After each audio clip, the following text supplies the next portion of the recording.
ശരത് ശ്രീലക്ഷ്മിക്ക് ഒരു gift box നൽകി. ശ്രീലക്ഷ്മി തുറന്നപ്പോൾ അതിൽ തെളിഞ്ഞു നിൽക്കുന്ന ഡയമണ്ട് നെക്ലസ് ആയിരുന്നു. ഗിഫ്റ്റ് കൊടുക്കുമ്പോൾ അവൻ ശ്രീലക്ഷ്മിയെ സ്പർശിക്കാൻ ശ്രമിക്കുന്നതും നിരന്തരം പ്രശംസിക്കുന്നതും കണ്ടപ്പോൾ ഋഷിക്ക് ദേഷ്യം വന്നു.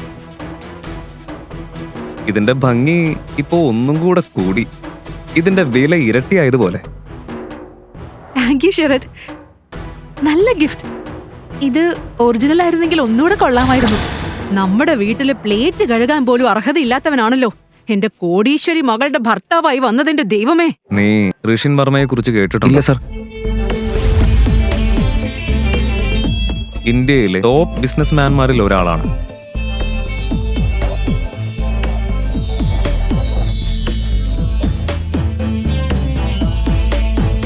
അവന് OCD ഉണ്ട്. ചുറ്റുമുള്ളത് ക്ലീൻ അല്ലെങ്കിൽ അവൻ ഒരു മിനിറ്റ് പോലും നിൽക്കില്ല. അങ്ങനെയായ നമ്മുടെ ഹോട്ടൽ അടയ്ക്കേണ്ടി വരും. സർ, ഋഷിൻ സാർ വന്നു. നീ മാറി നിൽക്ക്.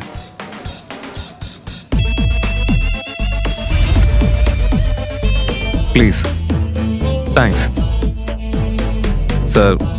നിങ്ങൾ നമ്മുടെ ഹോട്ടലിൽ വന്നത് ഞങ്ങളുടെ വലിയ ഭാഗ്യ. നമ്മുടെ ഹോട്ടലിന് നിങ്ങളുടെ സപ്പോർട്ട് വേണം sir. Please. Sure, why not. Thank you sir. Please have a look at the agreement.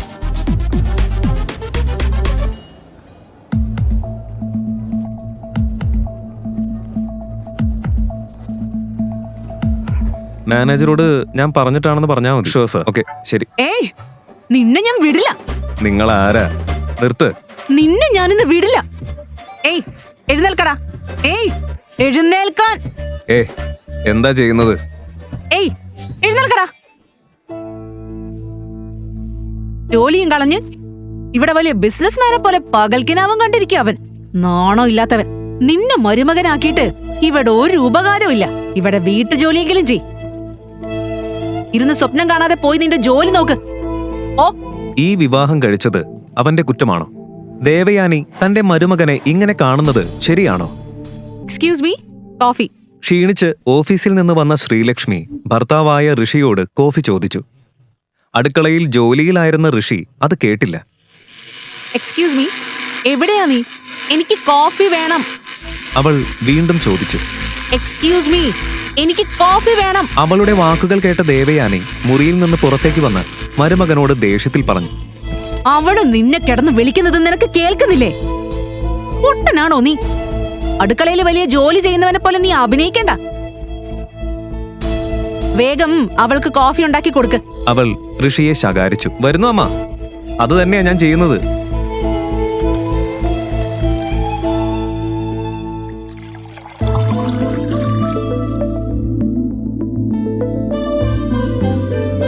ഋഷി വേഗത്തിൽ കോഫി ഉണ്ടാക്കി ഭാര്യയ്ക്ക് കൊടുത്തു.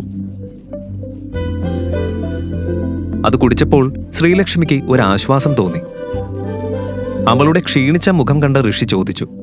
ഓഫീസില് ജോലികൾ വളരെ കൂടുതലാണ്. അധികം ടെൻഷൻ എടുക്കണ്ട ശ്രീലക്ഷ്മി. ഋഷി അവളുടെ തലയിൽ കൈവച്ച് മസാജ് ചെയ്യാൻ തുടങ്ങി. ഉടൻ തന്നെ ശ്രീലക്ഷ്മി മുഖം ചൊളിച്ചു. പ്ലീസ് ഋഷി, ഇങ്ങനെയൊന്നും എന്നോട് ചെയ്യരുത്. എനിക്കത് ഇഷ്ടമില്ല. ആദ്യം നീ ഇവിടുന്ന് പോ. ഓ, ഒന്നും ചെയ്യാൻ അറിയില്ല. അതും പോരാഞ്ഞിട്ടാണോ ഇങ്ങനെ ഉപകാരമില്ലാത്ത ഓരോന്ന് ചെയ്തിരിക്കുന്നത്? ഓ, പോയി അടുക്കള ജോലി ചെയ്യാൻ നോക്ക്. അച്ഛന് നൽകിയ വാഗ്ദാനത്തിന്റെ പുറത്താണ് ശ്രീലക്ഷ്മി ഋഷിയെ വിവാഹം കഴിച്ചത്. അങ്ങനെ ജോലിയൊന്നുമില്ലാത്ത ഋഷി ഭാര്യ വീട്ടിലെ ഭർത്താവ് ജോലിക്കാരനായി മാറി. അവിടുത്തെ എല്ലാ വീട്ടുജോലികളും നോക്കി നടന്നു. അതുകൊണ്ടാണ് ദേവയാനി എപ്പോഴും മരുമകനെ താഴ്ത്തിക്കെട്ടി സംസാരിക്കുന്നത്. ആ പച്ചക്കറി അരിയുന്നത് നിർത്തി അവിടെ കിടക്കുന്ന ദോശപാത്രങ്ങൾ കഴുകി വെക്ക്.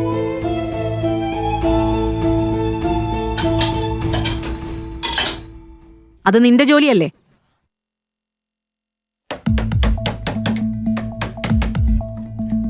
എന്താ മോളെ, എന്തു പറ്റി? അമ്മ, ഓഫീസിൽ ഭയങ്കര ടെൻഷനാ. നമ്മുടെ കമ്പനി പ്രോഡക്റ്റുകൾ നല്ലതല്ലെന്ന് പറഞ്ഞ് ക്ലയന്റുകൾ അത് മടക്കി അയച്ചു. അതൊക്കെ ശരിയാക്കി തിരിച്ചയക്കാൻ 40 കോടി രൂപ വേണം. അതിനുള്ള ഫണ്ടൊന്നുമില്ല. എന്ത് ചെയ്യണമെന്ന് അറിയുന്നില്ല. ശ്രീലക്ഷ്മി, ഇത് കണ്ണിൽ വെച്ചോളൂ. അല്പം ആശ്വാസം കിട്ടും. ആദ്യം നീ ഇവിടുന്ന് പോ.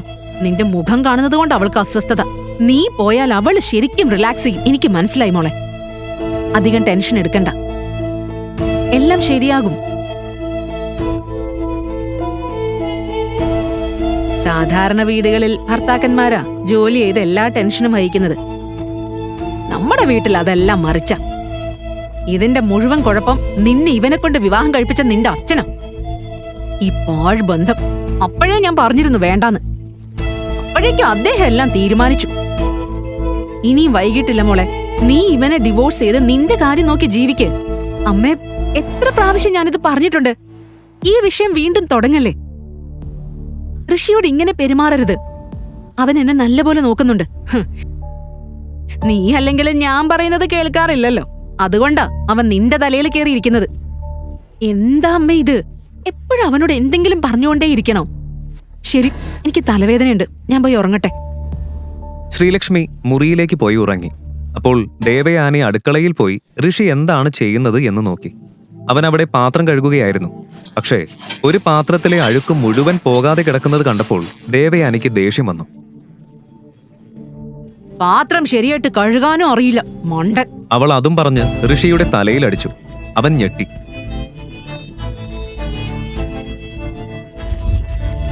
എന്താ നീ കണ്ണുരുട്ടി നോക്കുന്നേ? എന്നെ അടിക്കുവോ നീ? ദേഷ്യം വന്നിട്ടും അവൻ അവളോട് വാദിക്കാൻ നിന്നില്ല. അവൻ മുറിയിലേക്ക് പോയി.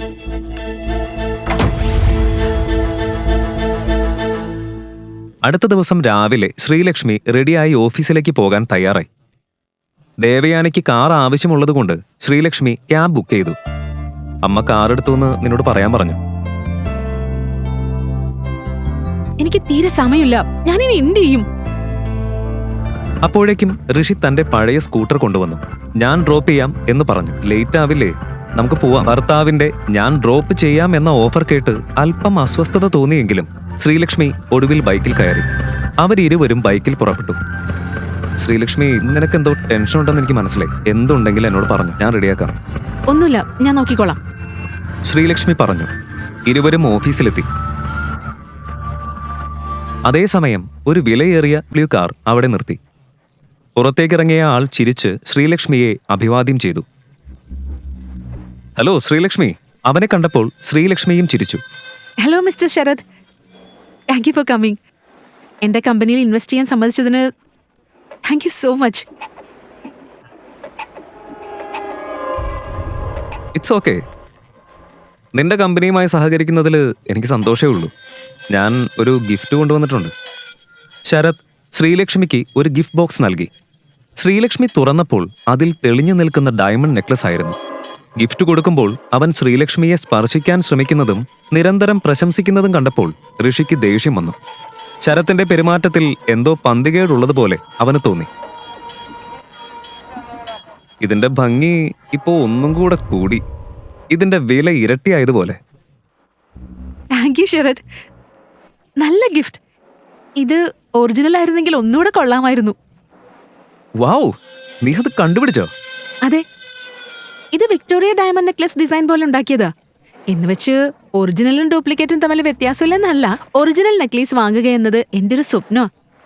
അതുകൊണ്ടാ എനിക്കത് ഉടനെ മനസ്സിലായത്. ഒറിജിനൽ നെക്ലസ് വാങ്ങുന്നത് അത്ര എളുപ്പമല്ല. ലോകത്തത് ആകെ 5 ഉള്ളൂ. കുറഞ്ഞത് 50 കോടി ഇൻവെസ്റ്റ് ചെയ്താലേ അത് സ്വന്തമാക്കാൻ കഴിയും. ഈ ഡ്യൂപ്ലിക്കേറ്റ് ഉണ്ടാക്കാൻ തന്നെ എനിക്ക് 2 കോടി ചെലവായി. നമ്മുടെ പാപങ്ങൾ ഗംഗയിൽ മുങ്ങുമ്പോൾ കഴുകി പോകുന്നത് പോലെ ഈ ഡ്യൂപ്ലിക്കേറ്റ് നീ തൊട്ട മുറയ്ക്ക് തന്നെ അത് ഒറിജിനലായി മാറി. ശരത് അവളുടെ അടുത്തേക്കെത്തി.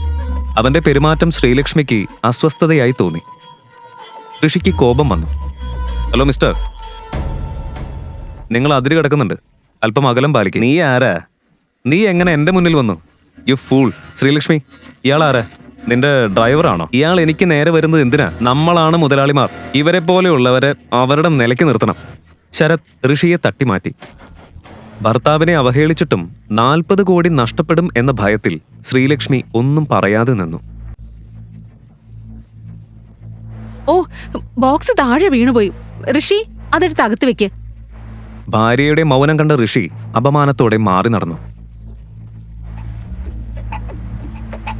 ശ്രീലക്ഷ്മി, നിന്റെ ഡീൽ പ്രപ്പോസൽ എനിക്ക് ഇഷ്ടപ്പെട്ടു. ഞാൻ നിന്റെ കമ്പനിയിൽ ഇൻവെസ്റ്റ് ചെയ്യാം. ഇന്ന് രാത്രി ഒരു ചെറിയ പാർട്ടി വെച്ചിട്ടുണ്ട്. നീ തീർച്ചയായും വരണം. ശരത് ശ്രീലക്ഷ്മിയെ ക്ഷണിച്ചു. അവന്റെ ഉദ്ദേശം മനസ്സിലാക്കിയ ശ്രീലക്ഷ്മി മിണ്ടാതെ നിന്നു.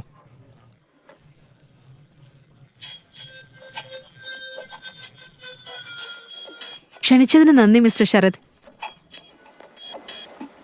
പക്ഷേ ഇന്നെനിക്ക് വരാൻ കഴിയില്ല. വീട്ടിലൊരു ഫംഗ്ഷൻ ഉണ്ട്. നമുക്ക് മറ്റൊരു ദിവസം കാണാം. അത് കുഴപ്പമില്ല ശ്രീലക്ഷ്മി. എങ്കിൽ ഡീല് നമുക്ക് പാർട്ടിക്ക് ശേഷം ഫൈനലൈസ് ചെയ്യാം. എന്തു പറയുന്നു? പാർട്ടിയിൽ വന്നാൽ മാത്രമേ ഡീല് നടക്കൂ എന്ന് ശരത്ത് പറഞ്ഞു. എന്തു ചെയ്യണമെന്ന് ശ്രീലക്ഷ്മിക്ക് മനസ്സിലായില്ല. പോയില്ലെങ്കിൽ കമ്പനി നഷ്ടമാകും, പോയാൽ അവളുടെ ജീവൻ ആപത്തിലുമാകും. ശരത് അവളുടെ ബലഹീനത മനസ്സിലാക്കി തന്റെ മോഹം നിറവേറ്റാനായി കാത്തുനിന്നു. അവൾക്ക് വേറെ വഴിയില്ല എന്നവൻ കരുതി. അതേസമയം ശ്രീലക്ഷ്മിക്ക് ഒരു മെസ്സേജ് വന്നു.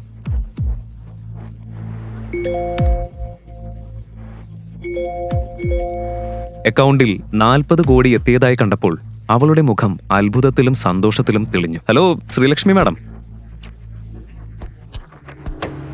നിങ്ങളുടെ അഭിപ്രായം വേഗം പറയൂ. എനിക്ക് വേറെ പണികളുണ്ട്. വന്നതിന് നന്ദി മിസ്റ്റർ ശരത്. എനിക്ക് നിങ്ങളുമായിട്ട് ഈ ഡീലിൽ താല്പര്യമില്ല. ഞങ്ങൾക്ക് നിങ്ങളുടെ ഇൻവെസ്റ്റ്മെന്റ് വേണ്ട. നിങ്ങൾക്ക് പോകാം. ശ്രീലക്ഷ്മി അങ്ങനെ പറഞ്ഞപ്പോൾ ശരത് പൂർണ്ണമായും ഞെട്ടി. ഇത്രയും നേരം പണം വേണമെന്ന അവസ്ഥയിലായിരുന്നവൾ ഇപ്പോൾ എന്തിനാണ് ഇങ്ങനെ സംസാരിക്കുന്നത് എന്ന് അവൻ ചിന്തിച്ചു. നിനക്കെന്റെ സഹായം വേണ്ട, പക്ഷെ എന്റെ ഗിഫ്റ്റ് വേണമല്ലോ. ഋഷി എവിടെയാ? ഗിഫ്റ്റ് ബോക്സുമായി ഓഫീസ് ബോയ് ഓടി വന്നു. അതവന് കൊടുക്ക്. ശ്രീലക്ഷ്മി ബോക്സ് എടുത്ത് ശരത്തിന്റെ കയ്യിൽ കൊടുത്തു. ഇനി നിങ്ങൾക്ക് പോകാം. ശ്രീലക്ഷ്മിയുടെ പെരുമാറ്റത്തിലെ മാറ്റം കണ്ട് ഞെട്ടിയ ശരത് പുറത്തേക്കിറങ്ങി. അപമാനത്തോടെ പോകുന്ന ശരത്തിനെ ദൂരത്ത് നിന്ന് കണ്ട ഋഷിക്ക് സന്തോഷമായി. ശ്രീലക്ഷ്മി തന്റെ ഫോൺ നോക്കി അക്കൗണ്ടിലെ തുക കണ്ടു. സന്തോഷത്തോടെ ചിരിച്ചു. എന്റെ സഹായമില്ലാതെ അവളുടെ കമ്പനി മുന്നോട്ട് പോവില്ലെന്ന് അവൾ മനസ്സിലാക്കണം. നീ എന്ത് ചെയ്താലും വേണ്ടില്ല. അവരുടെ കമ്പനികളിൽ ഇന്ന് തന്നെ IT റെയ്ഡ് നടക്കണം. അവരുടെ അക്കൗണ്ടുകളെല്ലാം ഫ്രീസ് ചെയ്യണം. അവരുടെ മാർക്കറ്റ് വാല്യൂ മുഴുവൻ ഇടിഞ്ഞ് വീണേ മതിയാവൂ. പിന്നെ അവൾ എൻ്റെ കാൽക്കൽ വീണ് കരഞ്ഞുകൊണ്ട് വരും. സർ, നിങ്ങളുടെ മദ്യം കുടിച്ചിട്ടാണ് ഞാൻ പറയുന്നത്. നാളെ തന്നെ ശ്രീലക്ഷ്മി നിങ്ങളുടെ കാൽക്കൽ വരൂ എന്ന് ഞാൻ ഉറപ്പാക്കും.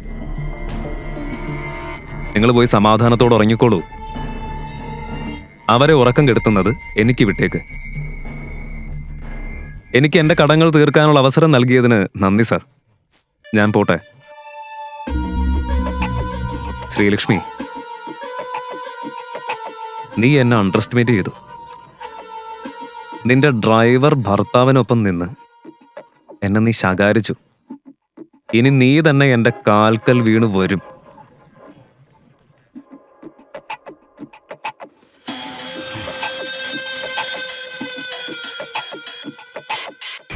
$40 കോടി അക്കൗണ്ടിലെത്തിയ സന്തോഷത്തിൽ പണം അയച്ചത് ആ ശരത് ആയിരിക്കുമോ എന്ന് ചിന്തിച്ചുകൊണ്ട് ശ്രീലക്ഷ്മി വീട്ടിലെത്തി. അമ്മേ, അറിയോ, ഇന്ന് ഞാൻ ഭയങ്കര ഹാപ്പിയാ. എന്താ ഇത്ര സന്തോഷം? എന്താ സംഭവിച്ചത്? അമ്മേ, നമ്മുടെ കമ്പനി ലോസിലാണെന്ന് അറിയാലോ. ഇപ്പൊ ആ പ്രശ്നമൊക്കെ തീർന്നു. ശരിക്കും ഇതൊരു നല്ല വാർത്ത തന്നെയാണ്. ദൈവകൃപ കൊണ്ട് വലിയൊരു അപകടം നമ്മൾ തരണം ചെയ്തു. ഋഷി എവിടെയാ? എനിക്കറിയില്ല. പുലർച്ചെ പോയതാ, ഇതുവരെ വന്നിട്ടില്ല. അല്ലെങ്കിൽ അവൻ എപ്പോഴും വീട്ടിലായിരിക്കും. ഇന്ന് പുറത്തു പോയിട്ട് ഇതുവരെ വന്നിട്ടില്ല. അടുക്കളയിൽ പാത്രങ്ങളെല്ലാം ഇപ്പോഴും കിടക്കുന്നു. ഈ വലിയ തമ്പുരാൻ വന്നിട്ട് കഴുകുവോന്ന് നോക്കട്ടെ. അമ്മേ, മതിയാക്ക്. എപ്പോഴും പാത്രം, വസ്ത്രം ഇതൊക്കെയാ പറയുന്നത്. അമ്മയോട് ഒന്നും പറയാതെ ശ്രീലക്ഷ്മി മുറിയിലേക്ക് പോയി. കിടക്കയിൽ ഒരു ഗിഫ്റ്റ് ബോക്സ് കണ്ടു. അമ്മേ, എന്റെ മുറിയിൽ ഈ ഗിഫ്റ്റ് ബോക്സ് എങ്ങനെയാ വന്നേ? ആ ശരത്ത് കൊടുത്തയച്ചതാണോ? ഒരു ഡെലിവറി ബോയ് തന്നതാ. ഞാൻ നിന്റെ മുറിയിൽ വെച്ചു. എന്തുപറ്റി? അതിലെന്താ? ശ്രീലക്ഷ്മി ബോക്സ് തുറന്നു. ഞെട്ടി. പക്ഷേ അവളുടെ കണ്ണുകൾ സന്തോഷത്തോടെ നിറഞ്ഞു. കാരണം അതിനുള്ളിൽ ഒറിജിനൽ വിക്ടോറിയൻ ഡയമണ്ട് നെക്ലസ് ആയിരുന്നു. അവൾക്ക് അത്യന്തം സന്തോഷമായി. പാർട്ടിയിൽ അത് ധരിച്ചാൽ എങ്ങനെയായിരിക്കും എന്ന് ശ്രീലക്ഷ്മി മനസ്സിൽ വിചാരിച്ചു.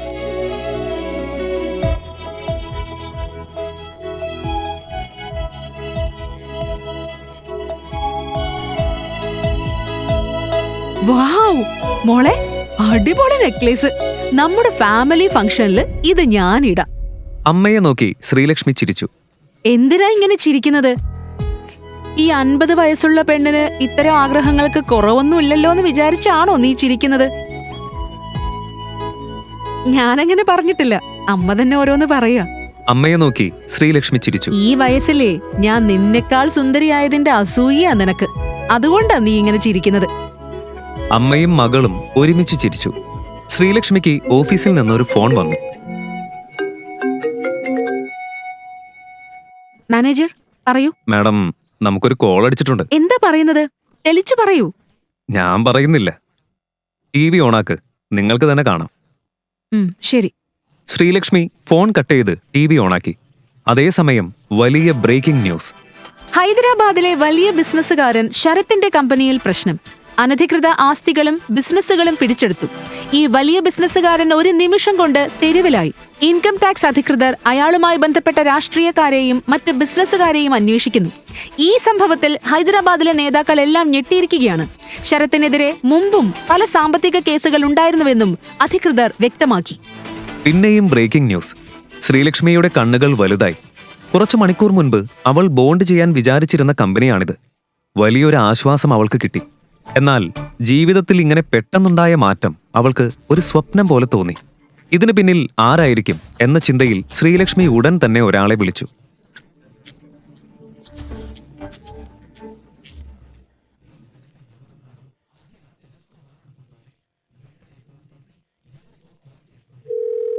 ഹലോ, ഞാൻ പറയുന്നത് ശ്രദ്ധിച്ചു കേൾക്ക്.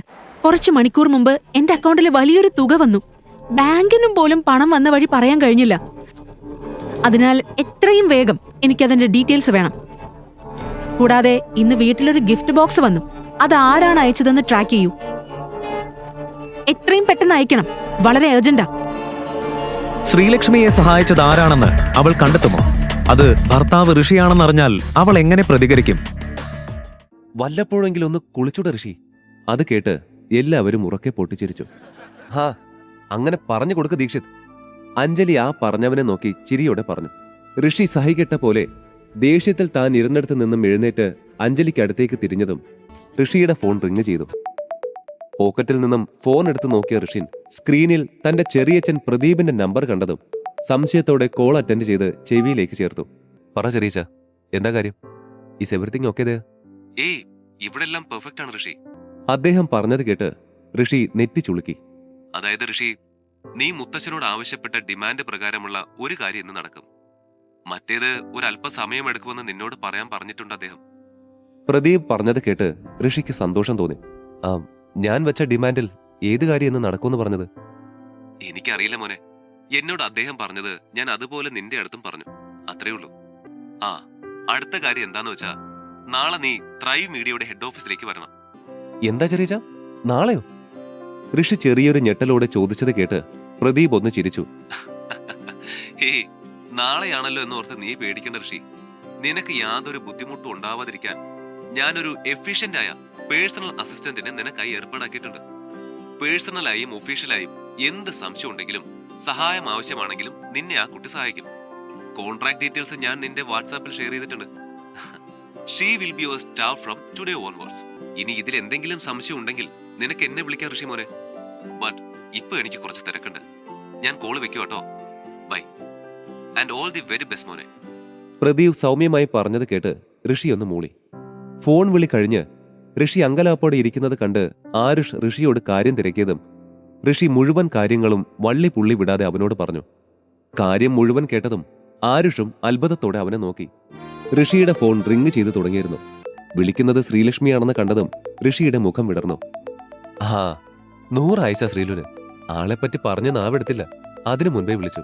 അതും മനസ്സിൽ ഓർത്തുകൊണ്ട് ഋഷി കോൾ അറ്റൻഡ് ചെയ്ത് ഫോൺ കാതോട് ചേർത്തു. ഹലോ ഋഷി, താൻ ഫംഗ്ഷന് പോകാനുള്ള ഡ്രസ്സ് എടുത്തോ? ഫോൺ എടുത്ത പാടെയുള്ള ശ്രീലക്ഷ്മിയുടെ ചോദ്യം കേട്ട് അതുവരെ ഋഷിയുടെ മുഖത്തുണ്ടായിരുന്ന ചിരിയെല്ലാം മാഞ്ഞു. പെട്ടെന്ന് തന്നെ ഋഷി ശ്രീലക്ഷ്മിയോട് എന്തൊക്കെയോ ഒഴിവ് കഴിവ് പറഞ്ഞ് ഫോൺ വെച്ച് ആരുഷിനെ നോക്കി. എന്താടാ, എന്തെങ്കിലും പ്രശ്നമുണ്ടോ? ആരുഷ് സംശയത്തോടെ ചോദിച്ചു. മറുപടിയായി ഋഷി ശ്രീലക്ഷ്മിക്ക് ഡ്രസ്സ് എടുക്കാൻ പോകണമെന്ന് പറഞ്ഞ് ആരുഷിനെയും കൂട്ടി ഋഷി നേരെ ഒരു മോളിലേക്ക് പോയി. എന്നാൽ അവർക്കിഷ്ടപ്പെട്ടതൊന്നും കിട്ടിയില്ല. ഇനിയിപ്പോ എന്താ ഋഷി ചെയ്യാ? ഏകദേശം എല്ലാ ഷോപ്പും നമ്മൾ കവർ ചെയ്ത് കഴിഞ്ഞല്ലോ. ഋഷിയെ നോക്കി നെടുവീർപ്പോട് ആരുഷ് പറഞ്ഞത് കേട്ട് ഋഷി ഒരു സെക്കൻഡ് എന്ത് ചെയ്യണമെന്ന് അറിയാതെ നിന്നുപോയി. അങ്ങനെ നിൽക്കെ ഋഷിയുടെ ഫോണിലേക്ക് പെട്ടെന്നൊരു അൺനോൺ നമ്പറിൽ നിന്നും കോൾ വന്നു. ഡ്രസ്സ് കിട്ടാത്ത ടെൻഷനിൽ നിൽക്കെ ഋഷി ആദ്യം ആ കോൾ നോക്കിയില്ല. വീണ്ടും ഫോൺ റിംഗ് ചെയ്തപ്പോൾ കോൾ എടുത്തു. Hello Rishi sir, I am Niharika Mahadev, your personal assistant. മറുപുറത്ത് നിന്നും ആ വാക്കുകൾ കേട്ട് ഋഷി നെറ്റി ചുളിച്ചു. താൻ നിഹാരികയാണെന്നും എന്റെ പേഴ്സണൽ അസിസ്റ്റന്റ് ആണെന്നുമുള്ളതൊക്കെ ഓക്കെ, പക്ഷെ എന്താ ഇപ്പൊ വിളിച്ചതെന്ന് എനിക്ക് മനസ്സിലായില്ല. ഋഷി സംശയഭാവത്തോടെ ചോദിച്ചു. സാർ, നാളെ മുതൽ ഒഫീഷ്യലി വർക്ക് ആരംഭിക്കുമല്ലോ, അതിനു മുൻപായും സാറിന് എന്താ ആവശ്യമുണ്ടെങ്കിലും എന്നെ കോൺടാക്ട് ചെയ്യാം.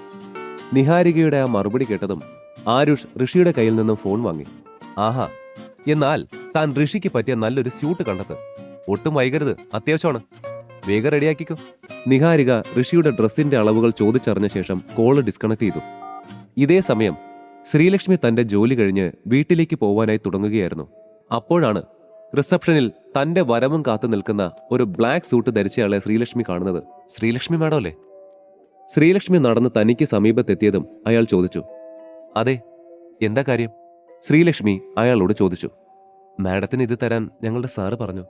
കയ്യിലുള്ള റെഡ് ബോക്സ് അവൾക്ക് നേരെ നീട്ടിക്കൊണ്ട് അയാൾ പറഞ്ഞത് കേട്ട് കാര്യം മനസ്സിലാവാതെ ശ്രീലക്ഷ്മി ആ ബോക്സിലേക്കും അയാളെ മാറി മാറി നോക്കി.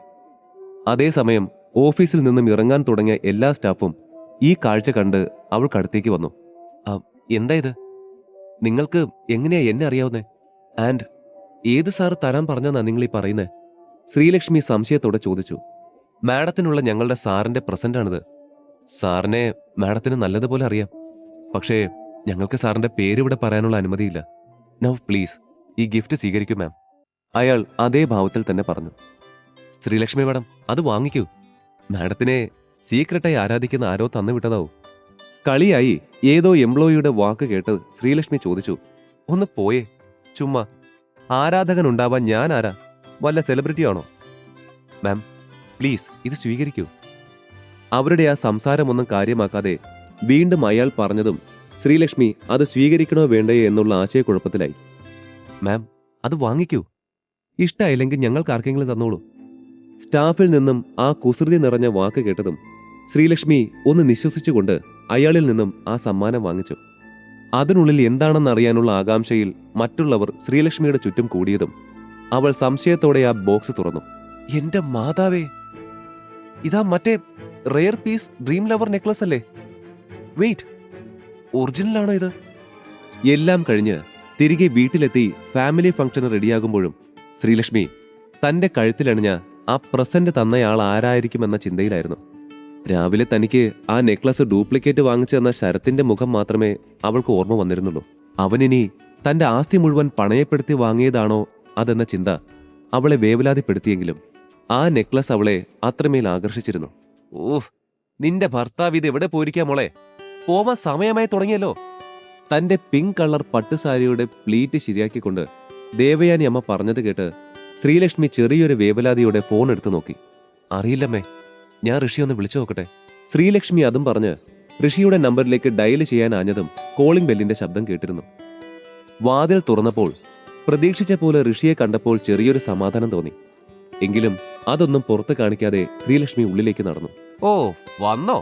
ഇത്രയും നേരം പോവേണ്ട കാര്യം മറന്ന് എവിടെ വായും പൊളിച്ചിരിക്കായിരുന്നു? ഋഷിയെ നോക്കി പുച്ഛം നിറഞ്ഞ സ്വരത്തിൽ ദേവയാനി ചോദിച്ചത് കേട്ടെങ്കിലും ഋഷിയുടെ ശ്രദ്ധ മുഴുവൻ ചെറിയ പരിഭവത്തോടെ തന്നെ നോക്കുന്ന ശ്രീലക്ഷ്മിയുടെ കഴുത്തിലായിരുന്നു. ഒറ്റ നോട്ടത്തിൽ തന്നെ അവളുടെ കഴുത്തിലുള്ളത് ഡ്രീം ലവറിന്റെ ഒറിജിനൽ പീസാണെന്ന് മനസ്സിലായ ഋഷിയുടെ ചുണ്ടിൽ മനോഹരമായൊരു പുഞ്ചിരി വിരിഞ്ഞു. ആഹാ, ഇതായിരുന്നോ ചെറിയച്ചൻ വിളിച്ചപ്പോ പറഞ്ഞത്? എന്ത് ഭംഗിയാ അവളുടെ കഴുത്തിലിട്ട് കാണാൻ. എന്നിട്ടും മുഖത്തെ പരിഭവത്തിന് ഒരു കുറവുമില്ലല്ലോ. ആ സാരമില്ല, പോകെ പോകെ അതെല്ലാം ഞാൻ മാറ്റിയെടുത്തോളാം. ശ്രീലക്ഷ്മിയെ നോക്കി ഋഷി മനസ്സിൽ മന്ത്രിച്ചു. അല്ല, ലേറ്റായി വന്നതും പോരാഞ്ഞ് ഇവിടെ വെറുതെ വായും പൊളിച്ച് നിന്ന് നീ സമയം കളയുവാണോ? ഡ്രസ്സ് മാറുന്നൊന്നുമില്ലേ? ഋഷിയുടെ ആ നിൽപ്പ് കണ്ട് ദേഷ്യത്തിൽ ദേവയാനി പറഞ്ഞു. അത് കേട്ട് ഋഷി പെട്ടെന്ന് അവളോട് 5 മിനിറ്റെന്നും പറഞ്ഞ് റൂമിലേക്ക് ഓടി. അല്പസമയത്തിനുള്ളിൽ തന്നെ റെഡിയായി പുറത്തേക്ക് വന്നു. ഋഷിയുടെ പുതിയ സ്യൂട്ട് കണ്ട് ശ്രീലക്ഷ്മിയും ദേവയാനി അമ്മയും ഒരു നിമിഷം അമ്പരന്ന് നിന്നു. ഹോ, ആദ്യമായിട്ട് നീ നല്ലൊരു വേഷത്തിൽ വന്നല്ലോ. ഇതിൽ പര അത്ഭുതം ഇനി നടക്കാനില്ല. ദേവയാനി അമ്മ പറഞ്ഞത് കേട്ട് ഋഷി ഒന്ന് ചിരിച്ചു. ഇതിൽ പരമുള്ള അത്ഭുതങ്ങൾ നിങ്ങൾ കാണാനിരിക്കുന്നതേ ഉള്ളൂ അമ്മായി, ഋഷി ഒരു ചിരിയോടെ മനസ്സിലോർത്തു. അല്പനേരത്തെ യാത്രയ്ക്ക് ശേഷം ശ്രീലക്ഷ്മിയുടെ കാർ വലിയൊരു വീടിന് മുൻപിൽ നിന്നു. അവരുടെ തറവാട്ടിൽ പാർക്കിങ്ങിൽ മുഴുവൻ പോഷ് കാറുകളും ഉൾവശത്ത് വില കൂടിയ വസ്ത്രങ്ങളും ധരിച്ച ആളുകളെയും കൊണ്ട് നിറഞ്ഞു നിൽക്കുകയായിരുന്നു. വീടിനുള്ളിലേക്ക് കയറി പോകുമ്പോൾ ദേവയാനിയെയും ശ്രീലക്ഷ്മിയെയും എല്ലാവരും ശ്രദ്ധിച്ച് കൈ കാണിച്ച് സംസാരിക്കുന്നുണ്ടായിരുന്നു. പക്ഷേ അവരുടെ കൂടെ തന്നെ ഉണ്ടായിരുന്ന ഋഷിയെ എപ്പോഴത്തെയും പോലെ ആരും നോക്കുന്നത് പോലും ഉണ്ടായിരുന്നില്ല. ഹേയ് ശ്രീലക്ഷ്മി, ഋഷിൻ വന്നില്ലേ? പെട്ടെന്നാണ് ആൾക്കൂട്ടത്തിൽ നിന്നും ആരോ ചോദിച്ചത്. വളരെ വിരളമായിട്ടേ ഫാമിലി ഫംഗ്ഷൻസിൽ ഋഷിയെക്കുറിച്ച് ആരെങ്കിലും അന്വേഷിക്കാറുണ്ടായിരുന്നുള്ളൂ. അങ്ങനെ അന്വേഷിക്കുന്ന ചൊറിയനായ സിദ്ധാർത്ഥായിരുന്നു അത്. ദേ അവൻ അവിടെ, ഋഷിയെ ചൂണ്ടിക്കാണിച്ചുകൊണ്ട് ചിരിയോടെ മറുപടി പറഞ്ഞത് ദേവയാനി അമ്മയായിരുന്നു. എന്ത്? ഇത് ഋഷിയായിരുന്നോ?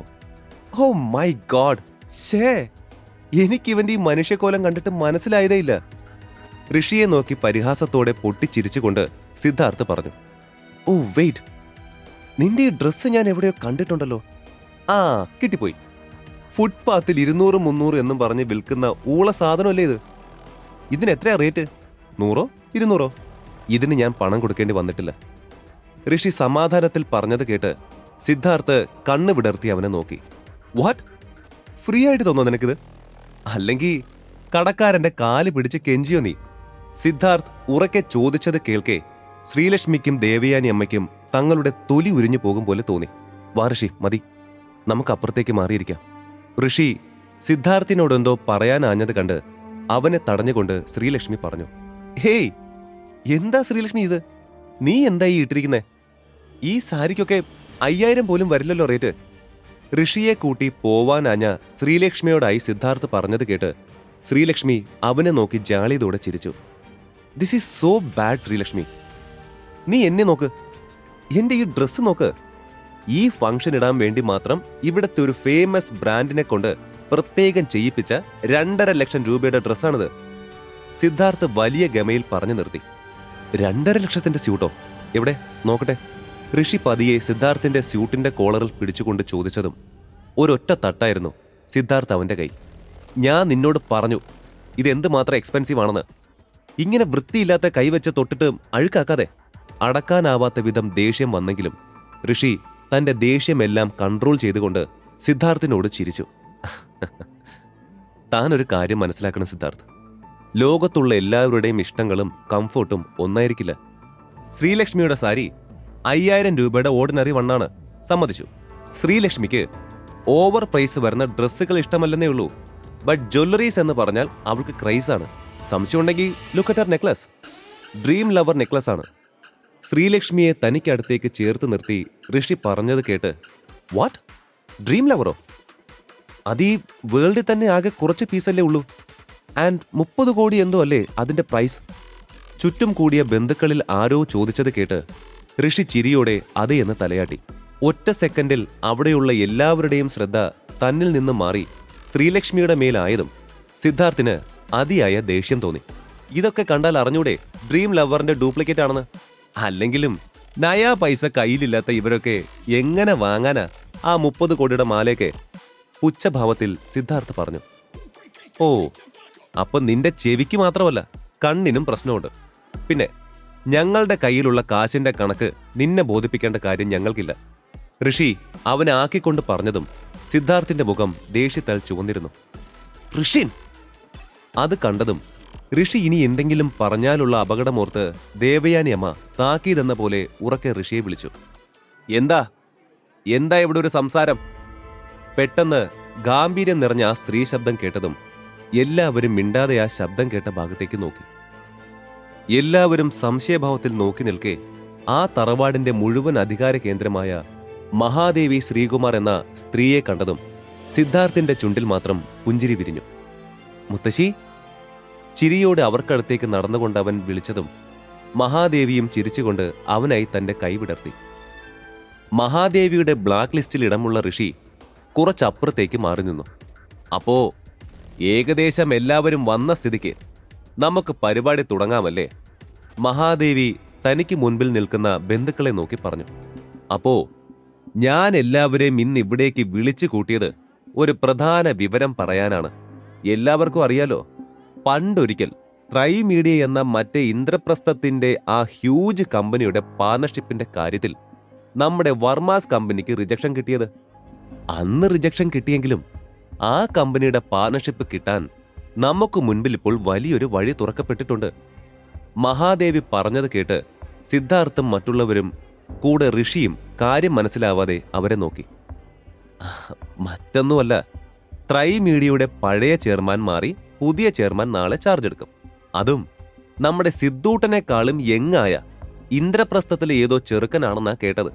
അപ്പോ ഞാൻ പറഞ്ഞു വരുന്നത് എന്താണെന്ന് വെച്ചാ, നമ്മുടെ കൂട്ടത്തിൽ നിന്നും ഒരാൾ നാളെ ട്രൈ മീഡിയയിൽ പോയി പുതിയ ചെയർമാനെ കണ്ട് പാർട്ണർഷിപ്പിനെ കുറിച്ചുള്ള കാര്യങ്ങൾ സംസാരിച്ച് എങ്ങനെയെങ്കിലും കാര്യം സാധിക്കണം. അത്രയും റെപ്യൂട്ടഡ് ആയ ഒരു കമ്പനിയുമായി പാർട്ണർഷിപ്പ് കിട്ടിയാലുള്ള മെച്ചം ഞാൻ ആർക്കും പറഞ്ഞു തരേണ്ടല്ലോ, അല്ലേ? ചെയർമാൻ ഏകദേശം ഇവിടെയുള്ള യങ്സ്റ്റേഴ്സിന്റെ ഏജ് ആയതുകൊണ്ട് ഞാൻ ഇതിനായി പ്രിഫർ ചെയ്യുന്നത് ഇവിടെ ഇരിക്കുന്ന എന്റെ കൊച്ചുമക്കളെയാണ്. ഒരു ചിരിയോടെ തന്നെ അവർ പറഞ്ഞത് കേട്ട് മുതിർന്നവരെല്ലാം അതിനനുകൂലമായി സംസാരിച്ചു. ഓക്കെ, യങ്സ്റ്റേഴ്സിൽ തന്നെ ആര് പോകണമെന്നുള്ള കാര്യം കൂടി തീരുമാനമാക്കണം. ആർക്കൊക്കെ പോവാൻ താല്പര്യമുണ്ട്? മുത്തശ്ശി ചോദിച്ചു നിർത്തിയതും എല്ലാ കൊച്ചുമക്കളും തങ്ങളുടെ കൈകൾ ഉയർത്തി. പക്ഷേ ഇന്ദ്രപ്രസ്ഥം എന്ന പേര് കേട്ടപ്പോൾ തന്നെ തനിക്ക് പോകാൻ സാധിച്ചിരുന്നുവെങ്കിൽ തന്റെ കമ്പനിയുടെ കാര്യം കൂടെ സംസാരിച്ച് ഇപ്പോൾ താൻ അകപ്പെട്ടിരിക്കുന്ന പ്രശ്നത്തിൽ എന്തെങ്കിലും ഒരു പോംവഴി കണ്ടെത്താമെന്ന് തോന്നിയ ശ്രീലക്ഷ്മി മുത്തശ്ശിക്ക് തന്നോടുള്ള ഇഷ്ടക്കേട് ഓർക്കെ തന്റെ കൈ പൊക്കാൻ മുതിർന്നില്ല. ശ്രീലു, അറിയോക്കെ? ഋഷി സംശയത്തോടെ ചോദിച്ചത് കേട്ട് ശ്രീലക്ഷ്മി ഒന്നുമില്ലെന്ന് അവനോട് കണ്ണു കാണിച്ചു. എന്താ മോളെ, നിനക്ക് പോവാൻ ആഗ്രഹമില്ലേ? ദേവയാനി അമ്മ സംശയത്തോടെ ചോദിച്ചത് കേട്ട് ശ്രീലക്ഷ്മി ഒന്ന് നിശ്വസിച്ചു. ആഗ്രഹം ഉണ്ടായിട്ട് കാര്യമുണ്ടോ അമ്മേ? മുത്തശ്ശി സിദ്ധാർത്ഥിനെയോ അല്ലെങ്കിൽ മറ്റേതെങ്കിലും മുത്തശ്ശിയുടെ ഫേവറിറ്റ് ആളെയോ മാത്രമേ വിടത്തുള്ളൂ. ശ്രീലക്ഷ്മി പറഞ്ഞത് കേട്ട് ഋഷി എന്തോ സംസാരിക്കാൻ ആഞ്ഞതും മഹാദേവിയുടെ ഉറക്കെയുള്ള സംസാരം അവന്റെ ശ്രദ്ധ തിരിച്ചു. സിദ്ധാർത്ഥ് പോകുന്നതിൽ ആർക്കും പ്രശ്നമൊന്നുമില്ലെന്ന് കരുതുന്നു. മഹാദേവി പറഞ്ഞത് കേട്ട് ഉള്ളിലെ വിഷമം മറച്ചുകൊണ്ട് ശ്രീലക്ഷ്മി ഒന്ന് ചിരിച്ചു. കണ്ടോ, അവിടെ ആള് ഫിക്സായി. അതേ ഭാവത്തിൽ അവൾ പറഞ്ഞു. ആ, മുത്തശ്ശി എന്നെ സെലക്ട് ചെയ്തതിൽ ചിലർക്കെങ്കിലും വിഷമമുണ്ടെന്ന് എനിക്കറിയാം. വിഷമിച്ചോളൂ, ഐ ഡോണ്ട് കെയർ. പിന്നെ ഞാൻ നാളെ ആ ചെയർമാനെ കണ്ട് ഇംപ്രസീവായി കാര്യങ്ങളെല്ലാം പറഞ്ഞ് സെറ്റാക്കി കോൺട്രാക്റ്റിൽ സൈൻ ചെയ്ത് കഴിഞ്ഞ് അതിന്റെ വകയായി പാർട്ടി അറേഞ്ച് ചെയ്യുമ്പോൾ വന്ന് എൻജോയ് ചെയ്തിട്ട് പോണം. കേട്ടോ എല്ലാവരും? ശ്രീലക്ഷ്മിയെയും ഋഷിയെയും നോക്കി അഹങ്കാരം നിറഞ്ഞ ഭാവത്തിൽ സിദ്ധാർത്ഥ് പറഞ്ഞു. നീ വാ സിദ്ധാർത്ഥ്, ആരാ വിഷമിക്കാൻ പോകുന്നതെന്ന് ഞാൻ നിനക്ക് കാണിച്ചു തരാം. ഭാവഭേദങ്ങൾ ഏതുമില്ലാതെ സിദ്ധാർത്ഥിനെ നോക്കിക്കൊണ്ട് ഋഷി മനസ്സിലോർത്തു. അല്പനേരം കൂടെ നീണ്ടുനിന്ന ആ ഫംഗ്ഷൻ അവസാനിച്ചു.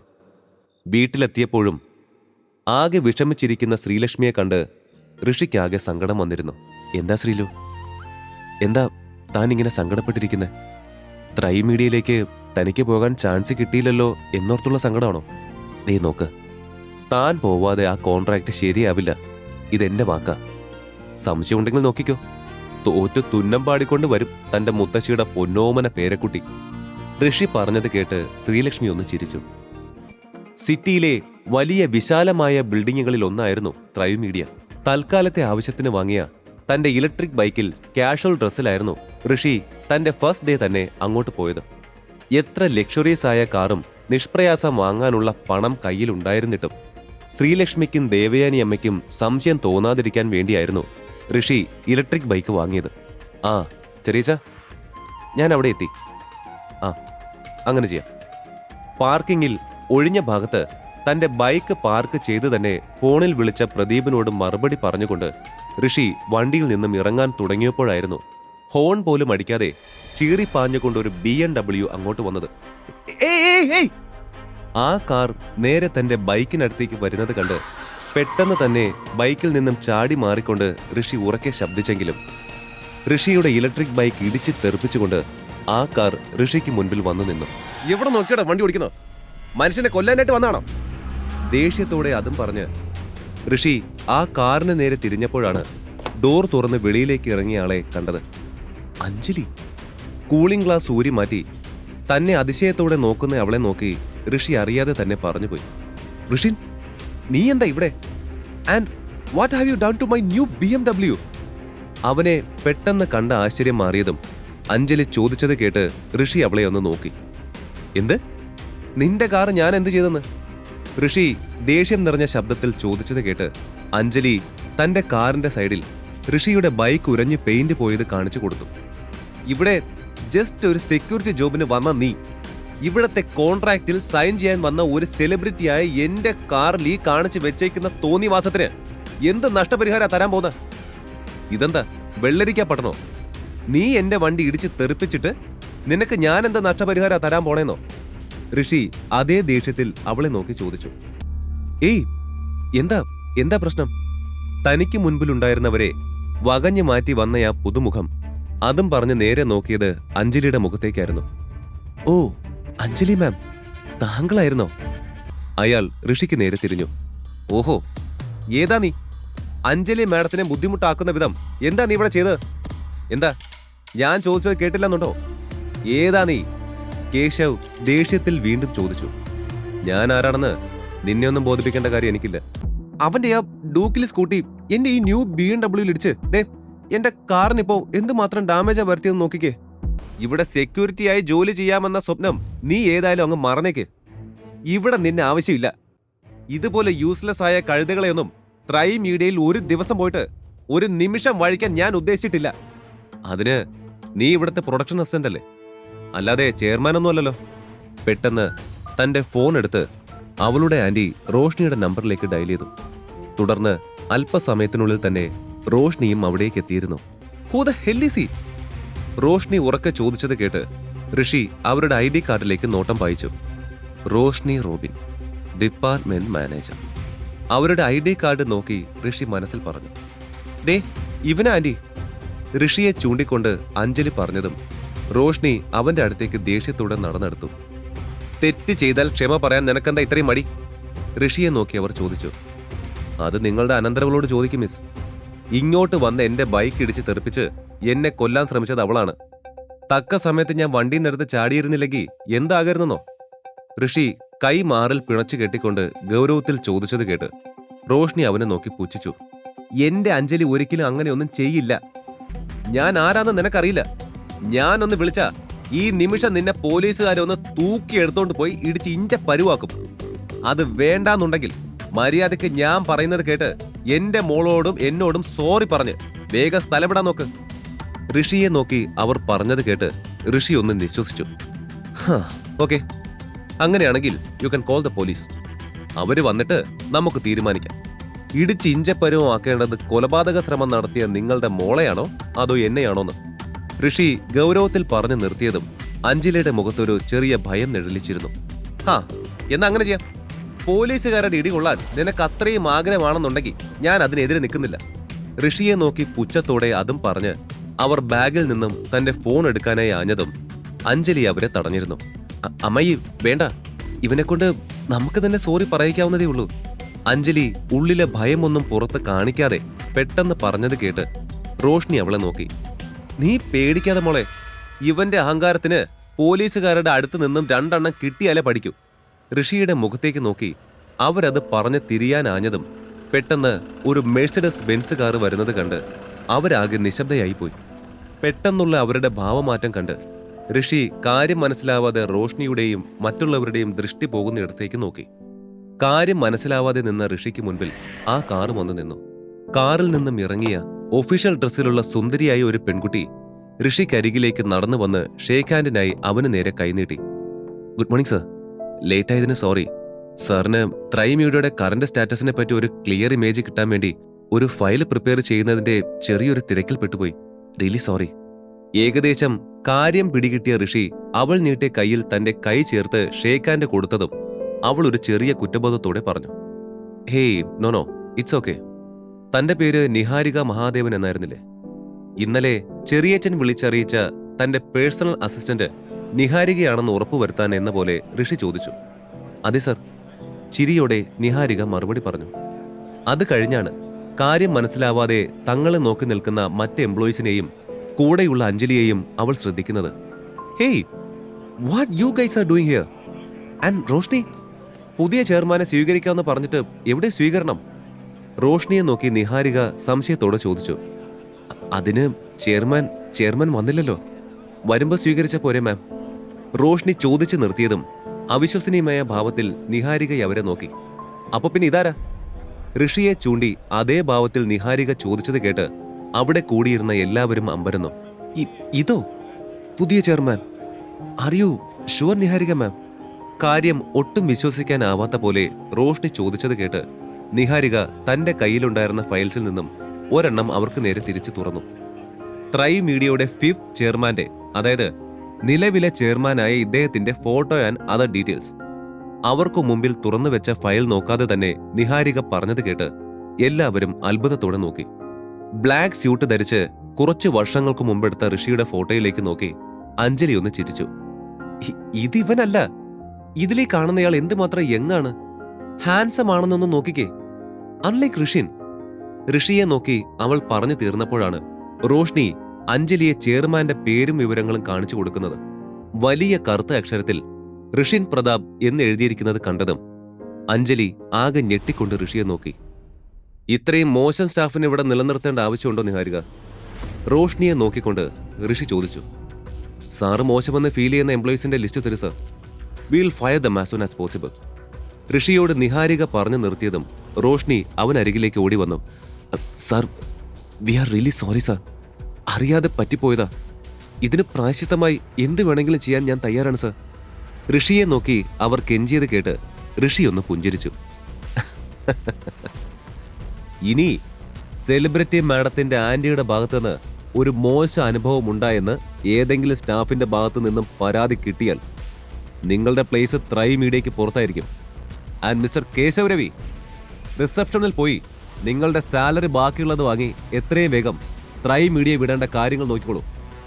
ആളുകൾക്കിടയിൽ മറഞ്ഞു നിൽക്കാൻ ശ്രമിക്കുന്ന കേശവിനെയും റോഷ്നിയെയും നോക്കി അത്രയും പറഞ്ഞു നിർത്തിയ ശേഷം മറ്റൊന്നും ശ്രദ്ധിക്കാതെ ഋഷി നിഹാരികയുടെ കൂടെ നേരെ ത്രൈ മീഡിയയ്ക്കുള്ളിലേക്ക് പ്രവേശിച്ചു.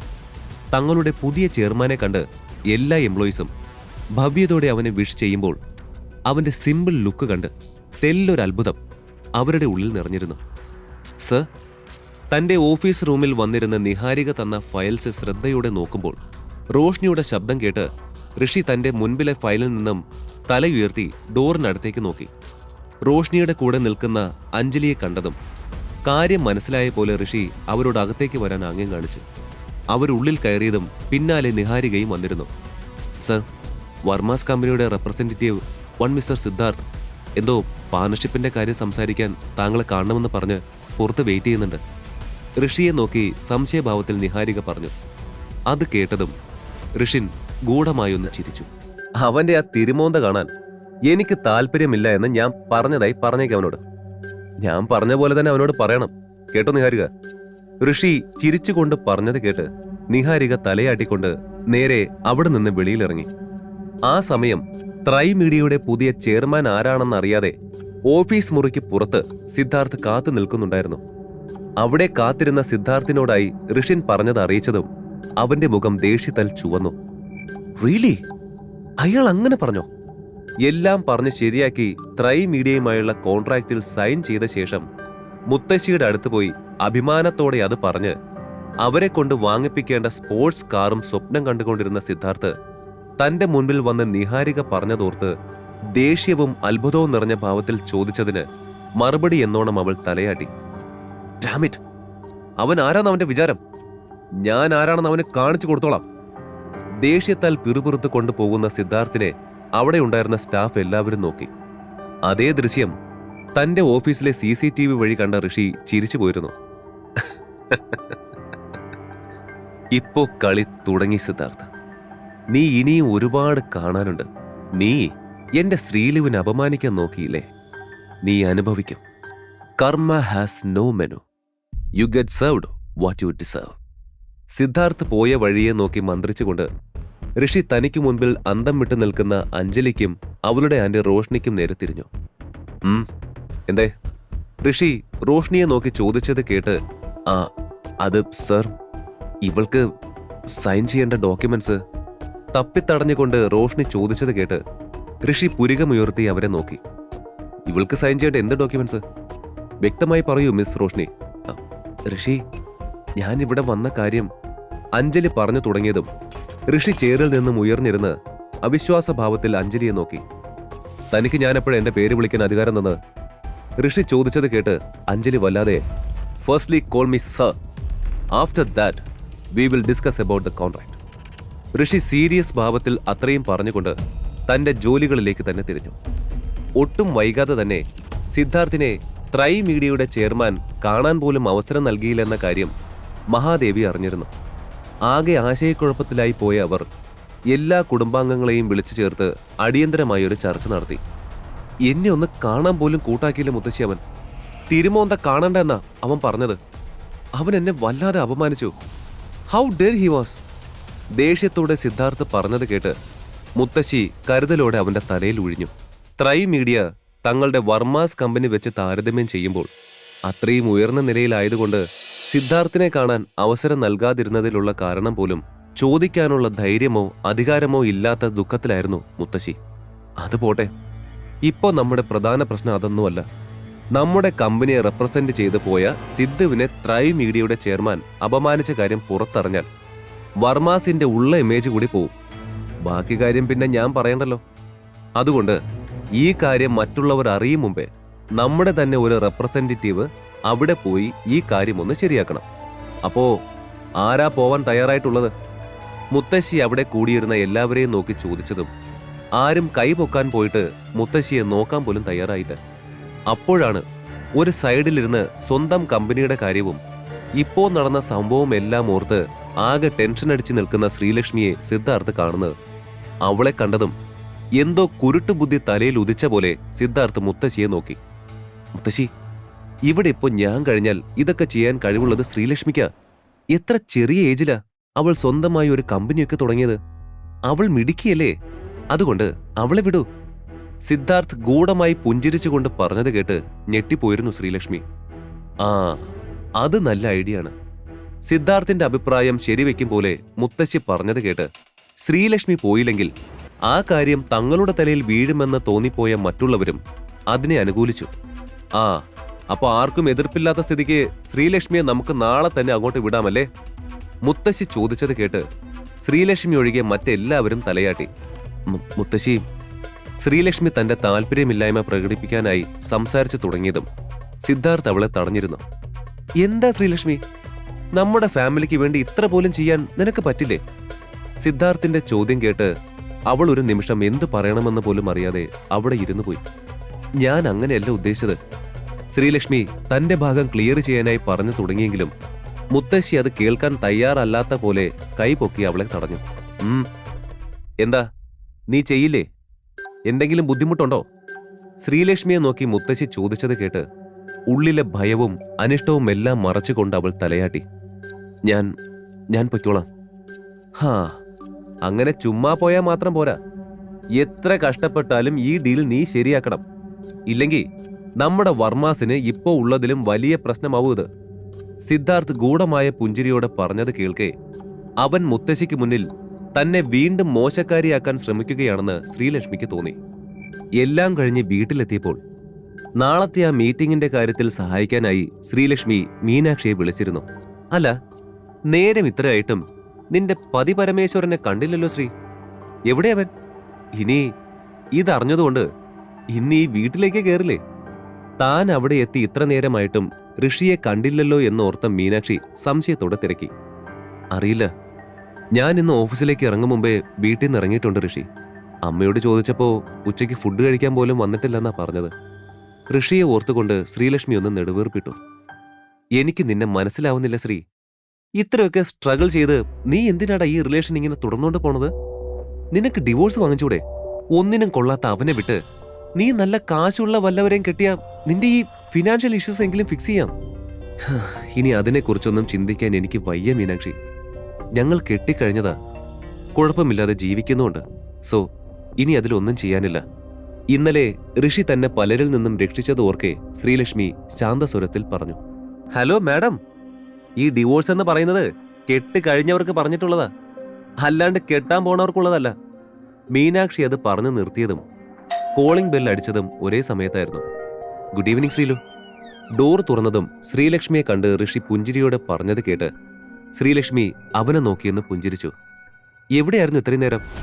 വല്ല ജോബ് ഇന്റർവ്യൂ അറ്റൻഡ് ചെയ്യാൻ പോയതാണോ? ശ്രീലു, നിനക്ക് 4 കോടി രൂപയുടെ ആവശ്യമല്ലേ ഉണ്ടായിരുന്നത്? ഐ മീൻ തന്റെ കമ്പനിക്ക്. ഋഷി സൗമ്യമായി ചോദിച്ചത് കേട്ട് അവൾ അവനോട് അതേ എന്ന് തലയാട്ടി. മീനാക്ഷിയാണെങ്കിൽ കാര്യം മനസ്സിലാവാതെ പോലെ ഋഷിയെ നോക്കി. ദാ, നിനക്ക് വേണ്ട 4 കോടി ഈ ഡെബിറ്റ് കാർഡിലുണ്ട്. എന്താ ഋഷി താൻ പറയുന്നേ?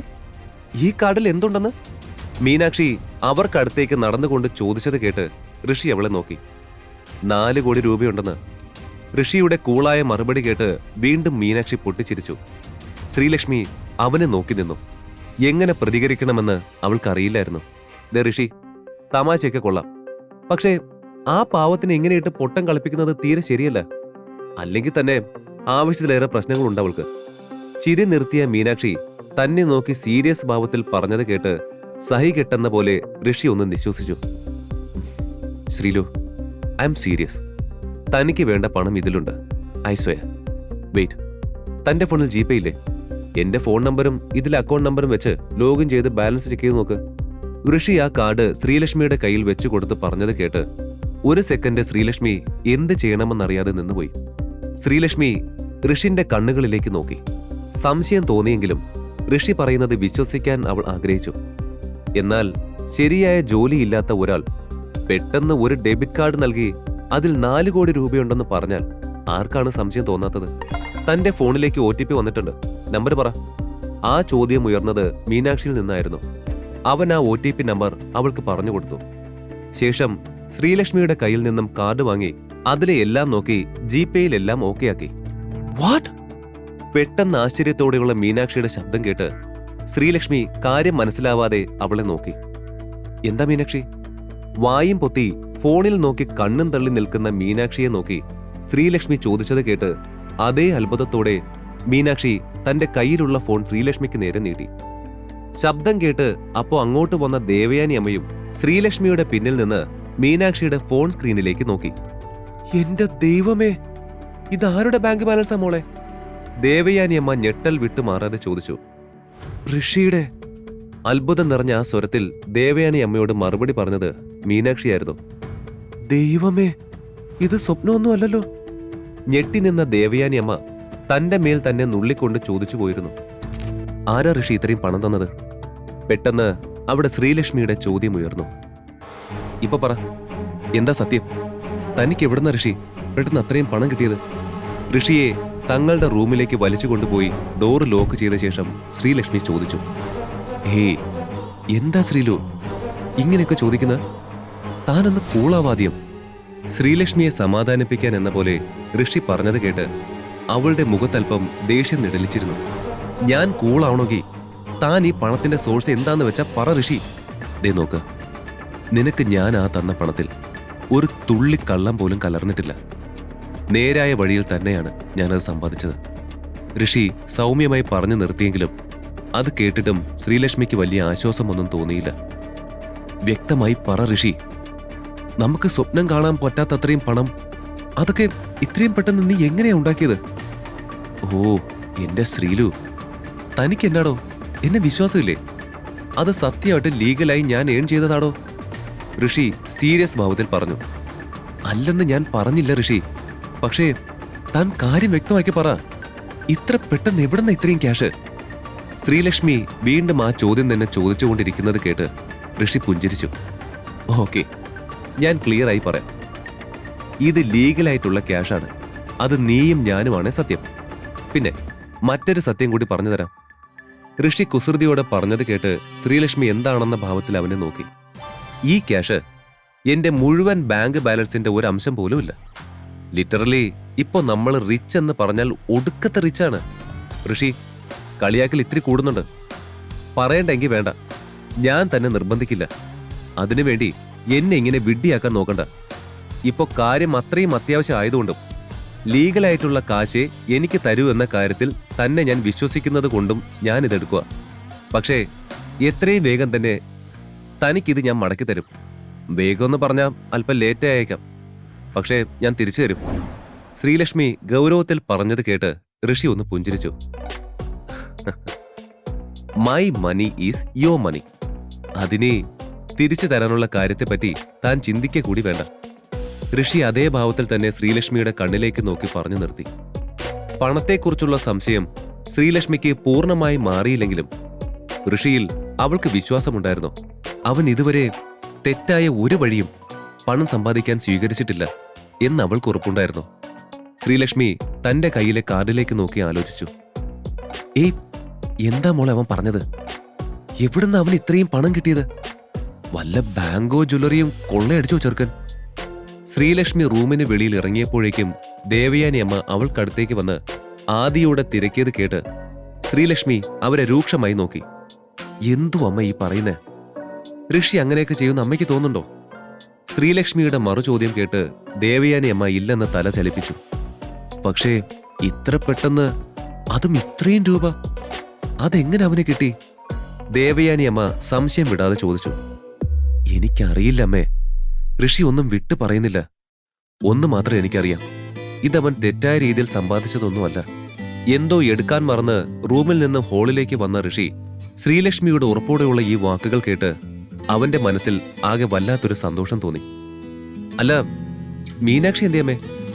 ഋഷി വന്നത് കണ്ടതും പെട്ടെന്ന് വിഷയം മാറ്റാൻ എന്ന പോലെ ശ്രീലക്ഷ്മി ചോദിച്ച ചോദ്യം കേട്ടപ്പോഴാണ് ഋഷിക്ക് അങ്ങനൊരാളെ അവിടെ കാണാനില്ല എന്ന കാര്യം ഓർമ്മ വന്നത്.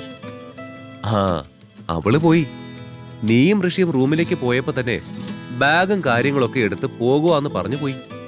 ദേവയാനി അമ്മ പറഞ്ഞത് കേട്ട് ശ്രീലക്ഷ്മി കാര്യം മനസ്സിലാവാതെ നിന്നുവെങ്കിലും ഋഷിക്ക് ചിരി വരുന്നുണ്ടായിരുന്നു. ഋഷിൻ പണം നൽകിയതോടെ ദേവയാനി അമ്മയുടെ പെരുമാറ്റത്തിൽ മാറ്റമുണ്ടായി. ആ വീട്ടിൽ അവന് ചെറിയ രീതിയിൽ ബഹുമാനം കിട്ടിത്തുടങ്ങി. കമ്പനി പ്രശ്നം തീർന്നതിൽ സന്തോഷമുണ്ടെങ്കിലും അടുത്ത ദിവസം ത്രൈ മീഡിയയിൽ പോകേണ്ടി വരുമെന്നോർത്ത് ശ്രീലക്ഷ്മി പരിഭ്രാന്തിയിലായിരുന്നു. ഏയ്, എന്താ ശ്രീലു, എന്താടാ പ്രശ്നം? ഋഷി തിരക്കിയത് കേട്ട് ശ്രീലക്ഷ്മി ഒരു നിമിഷം ഇന്ന് കുടുംബയോഗത്തിൽ നടന്ന കാര്യം അവനോട് പറയണോ വേണ്ടയോ എന്ന് ആലോചിച്ചു പോയി. ശ്രീലു, അറിയോ ഓക്കെ? ഋഷി വീണ്ടും ചോദിച്ചത് കേട്ട് ശ്രീലക്ഷ്മി അവനെ നോക്കി കൃത്രിമമായി ഒന്ന് പുഞ്ചിരിച്ചു. അതേലോ, ഞാൻ ഓക്കെ ആവാണ്ടിരിക്കാൻ ഇപ്പോ എന്താ ഉള്ളത്? ലൈറ്റ് ഓഫാക്കി കിടക്ക് ഋഷി. പിറ്റേന്ന് നേരം വെളുത്ത് ശ്രീലക്ഷ്മി ഉണരും മുൻപേ തന്നെ ഋഷി വീട്ടിൽ നിന്നും ഇറങ്ങിയിരുന്നു. ഋഷി പോയതിന്റെ കാര്യം മനസ്സിലായില്ലെങ്കിലും അധിക നേരം അതോർത്ത് നിൽക്കാതെ ശ്രീലക്ഷ്മി ചിന്തിച്ചത് മുഴുവൻ സിദ്ധാർത്ഥിനെ അപമാനിച്ചിറക്കി വിട്ട ത്രൈ മീഡിയയുടെ ചെയർമാനെ കുറിച്ചായിരുന്നു. ഏറെ വൈകാതെ തന്നെ ദേവയാനിയമ്മോട് യാത്ര പറഞ്ഞ് ശ്രീലക്ഷ്മി ത്രൈ മീഡിയയിലേക്ക് പുറപ്പെട്ടിരുന്നു. ഋഷിൻ വീട്ടിൽ നിന്ന് കുറച്ച് ദൂരം മാറി തിരക്കേറിയ റോഡിൽ കാത്തുനിന്ന ഒരു കാരവനിൽ കയറി. സമ്പന്നമായ വസ്ത്രങ്ങൾ അവൻ അവിടെ ഒരുക്കിയിരുന്നു. അവൻ അത് മാറ്റി ത്രൈ മീഡിയയുടെ ഉടമസ്ഥരുടെ ഉപയോഗത്തിനായി ഉദ്ദേശിച്ചിട്ടുള്ള ഒരു പ്രത്യേക വഴിയിലൂടെ അവൻ കമ്പനിയിൽ പ്രവേശിച്ചു. അതേസമയം കമ്പനിയുടെ പ്രധാന ഗേറ്റിലൂടെ ശ്രീലക്ഷ്മിയും തന്റെ കാറിൽ പ്രവേശിച്ചു. കാർ പാർക്ക് ചെയ്ത ശേഷം റിസപ്ഷനിൽ ചെയർമാന്റെ റൂമിനെക്കുറിച്ച് അന്വേഷിച്ച് ലിഫ്റ്റിൽ കയറി ബട്ടണിൽ അമർത്തി. അപ്പോൾ ഋഷി എതിർദിശയിൽ ലിഫ്റ്റിൽ കയറുകയായിരുന്നു. 2 ലിഫ്റ്റുകളും ഒരേ സമയം ഫ്ലോറിലെത്തി. എതിർദിശയിൽ നിന്നും ഇരുവരും ഒരേ മുറിയിലേക്ക് നടക്കാൻ തുടങ്ങി. പരസ്പരം കണ്ടുമുട്ടാൻ കുറച്ച് നിമിഷങ്ങൾ ഉള്ളപ്പോൾ, എക്സ്ക്യൂസ് മീ സർ, ഋഷിയുടെ പുറകിൽ നിന്നും ഒരു ശബ്ദം കേട്ടു. യെസ്. അവൻ തിരിഞ്ഞു നോക്കി. ആ നിമിഷം തന്റെ ഓഫീസ് മുറിയുടെ മുന്നിൽ നിൽക്കുന്ന ശ്രീലക്ഷ്മിയെ കണ്ട് ഋഷിൻ ഒരു നിമിഷം ഞെട്ടി. അവൻ പിന്തിരിഞ്ഞു നിന്നു. ശ്രീലക്ഷ്മി അവനെ കണ്ടില്ല. അവൾ മുന്നോട്ട് നടന്ന് ചെയർമാന്റെ റൂമിന് മുന്നിലെ ചെയറിലിരുന്നു. നല്ല ടെൻഷനോടെ തന്നെ അവിടെ എത്തി ചെയർമാനെ കാണാൻ കാത്തിരിക്കുന്ന ശ്രീലക്ഷ്മിക്ക് മുൻപിലൂടെ പല കമ്പനിയുടെ റെപ്രസെന്റേറ്റീവ്സും പാർട്ണർഷിപ്പുമായി ബന്ധപ്പെട്ട കാര്യങ്ങൾ സംസാരിച്ച് പ്രയോജനമില്ലാത്ത മട്ടിൽ വിഷമിച്ചും ദേഷ്യപ്പെട്ടുമെല്ലാം പോകുന്നത് കണ്ട് അവളുടെ ശേഷിച്ച ധൈര്യം പോലും ചോർന്നു പോകുന്ന പോലെയായിരുന്നു. ശ്രീലക്ഷ്മി ഋഷിൻ, റൈറ്റ്? പെട്ടെന്ന് തനിക്ക് മുൻപിലേക്ക് വന്ന ഒരു ലേഡി സ്റ്റാഫ് ചോദിച്ചത് കേട്ട് ശ്രീലക്ഷ്മി അതെ എന്ന് തലയാട്ടി. വരൂ മാം. ആ ലേഡി വളരെ റെസ്പെക്റ്റോടെ ശ്രീലക്ഷ്മിയെ വിളിച്ചത് കേട്ട് അതിനു മുൻപേ ചെയർമാനെ കാണാൻ പോയതിൽ അവശേഷിച്ച ചെറുതും വലുതുമായ കമ്പനീസിന്റെ റെപ്രസെന്റേറ്റീവ് അത്ഭുതത്തോടെ അവളെ നോക്കി. പക്ഷേ അതൊന്നും തന്നെ ശ്രദ്ധിക്കാതെ ആ ലേഡി ശ്രീലക്ഷ്മിയെയും കൂട്ടി നേരെ ഏതോ ഒരു ഓഫീസ് റൂം ലക്ഷ്യമാക്കി നടന്നു. മാം, ഈ ഫയൽ മുഴുവൻ ശ്രദ്ധയോടെ വായിച്ചു നോക്കിയ ശേഷം സൈൻ ചെയ്യാൻ പറഞ്ഞു താങ്കളോട്. ആ ലേഡി ആ ഫയൽ ശ്രീലക്ഷ്മിക്ക് നേരെ നീട്ടിക്കൊണ്ട് പറഞ്ഞത് കേട്ട് ശ്രീലക്ഷ്മി കാര്യം മനസ്സിലാകാതെ അവരെ നോക്കി. ആര് പറഞ്ഞുന്ന്? ആൻഡ് എന്താ ഈ ഫയൽ? ശ്രീലക്ഷ്മി സംശയത്തോടെ ചോദിച്ചു. ചെയർമാൻ പറഞ്ഞതാണ് മാം. ഇത് നിങ്ങളുടെ വർമാസ് കമ്പനിയുമായിട്ടുള്ള പാർട്ണർഷിപ്പിന് വേണ്ടിയിട്ടുള്ള കരാറാണ്. അവരാ പറഞ്ഞത് കേട്ട് അതുവരെ സംശയഭാവത്തിൽ നിന്നിരുന്ന ശ്രീലക്ഷ്മിയുടെ മുഖം ആശ്ചര്യഭാവത്തിലേക്ക് മാറിയിരുന്നു. വാട്ട്? എന്താ പറഞ്ഞത്? കേട്ടത് വിശ്വസിക്കാനാവാതെ ശ്രീലക്ഷ്മി ചോദിച്ചത് കേട്ട് ആ ലേഡി ഒരിക്കൽ കൂടി ശ്രീലക്ഷ്മിയോട് കാര്യങ്ങൾ വ്യക്തമാക്കി കൊടുത്തു. ശ്രദ്ധയോടെ മുഴുവൻ റൂൾസും വായിച്ച് ഓക്കെ ആണെങ്കിൽ മാത്രം സൈൻ ചെയ്യൂ. അവസാനമായി ടേബിളിൽ ഇരുന്ന പെൻ അവൾക്ക് നേരെ നീട്ടിക്കൊണ്ട് അവർ പറഞ്ഞു. എല്ലാം കേട്ട് അമ്പരന്ന അവൾ യാന്ത്രികമായി അത് വായിച്ച ശേഷം സൈൻ ചെയ്തു.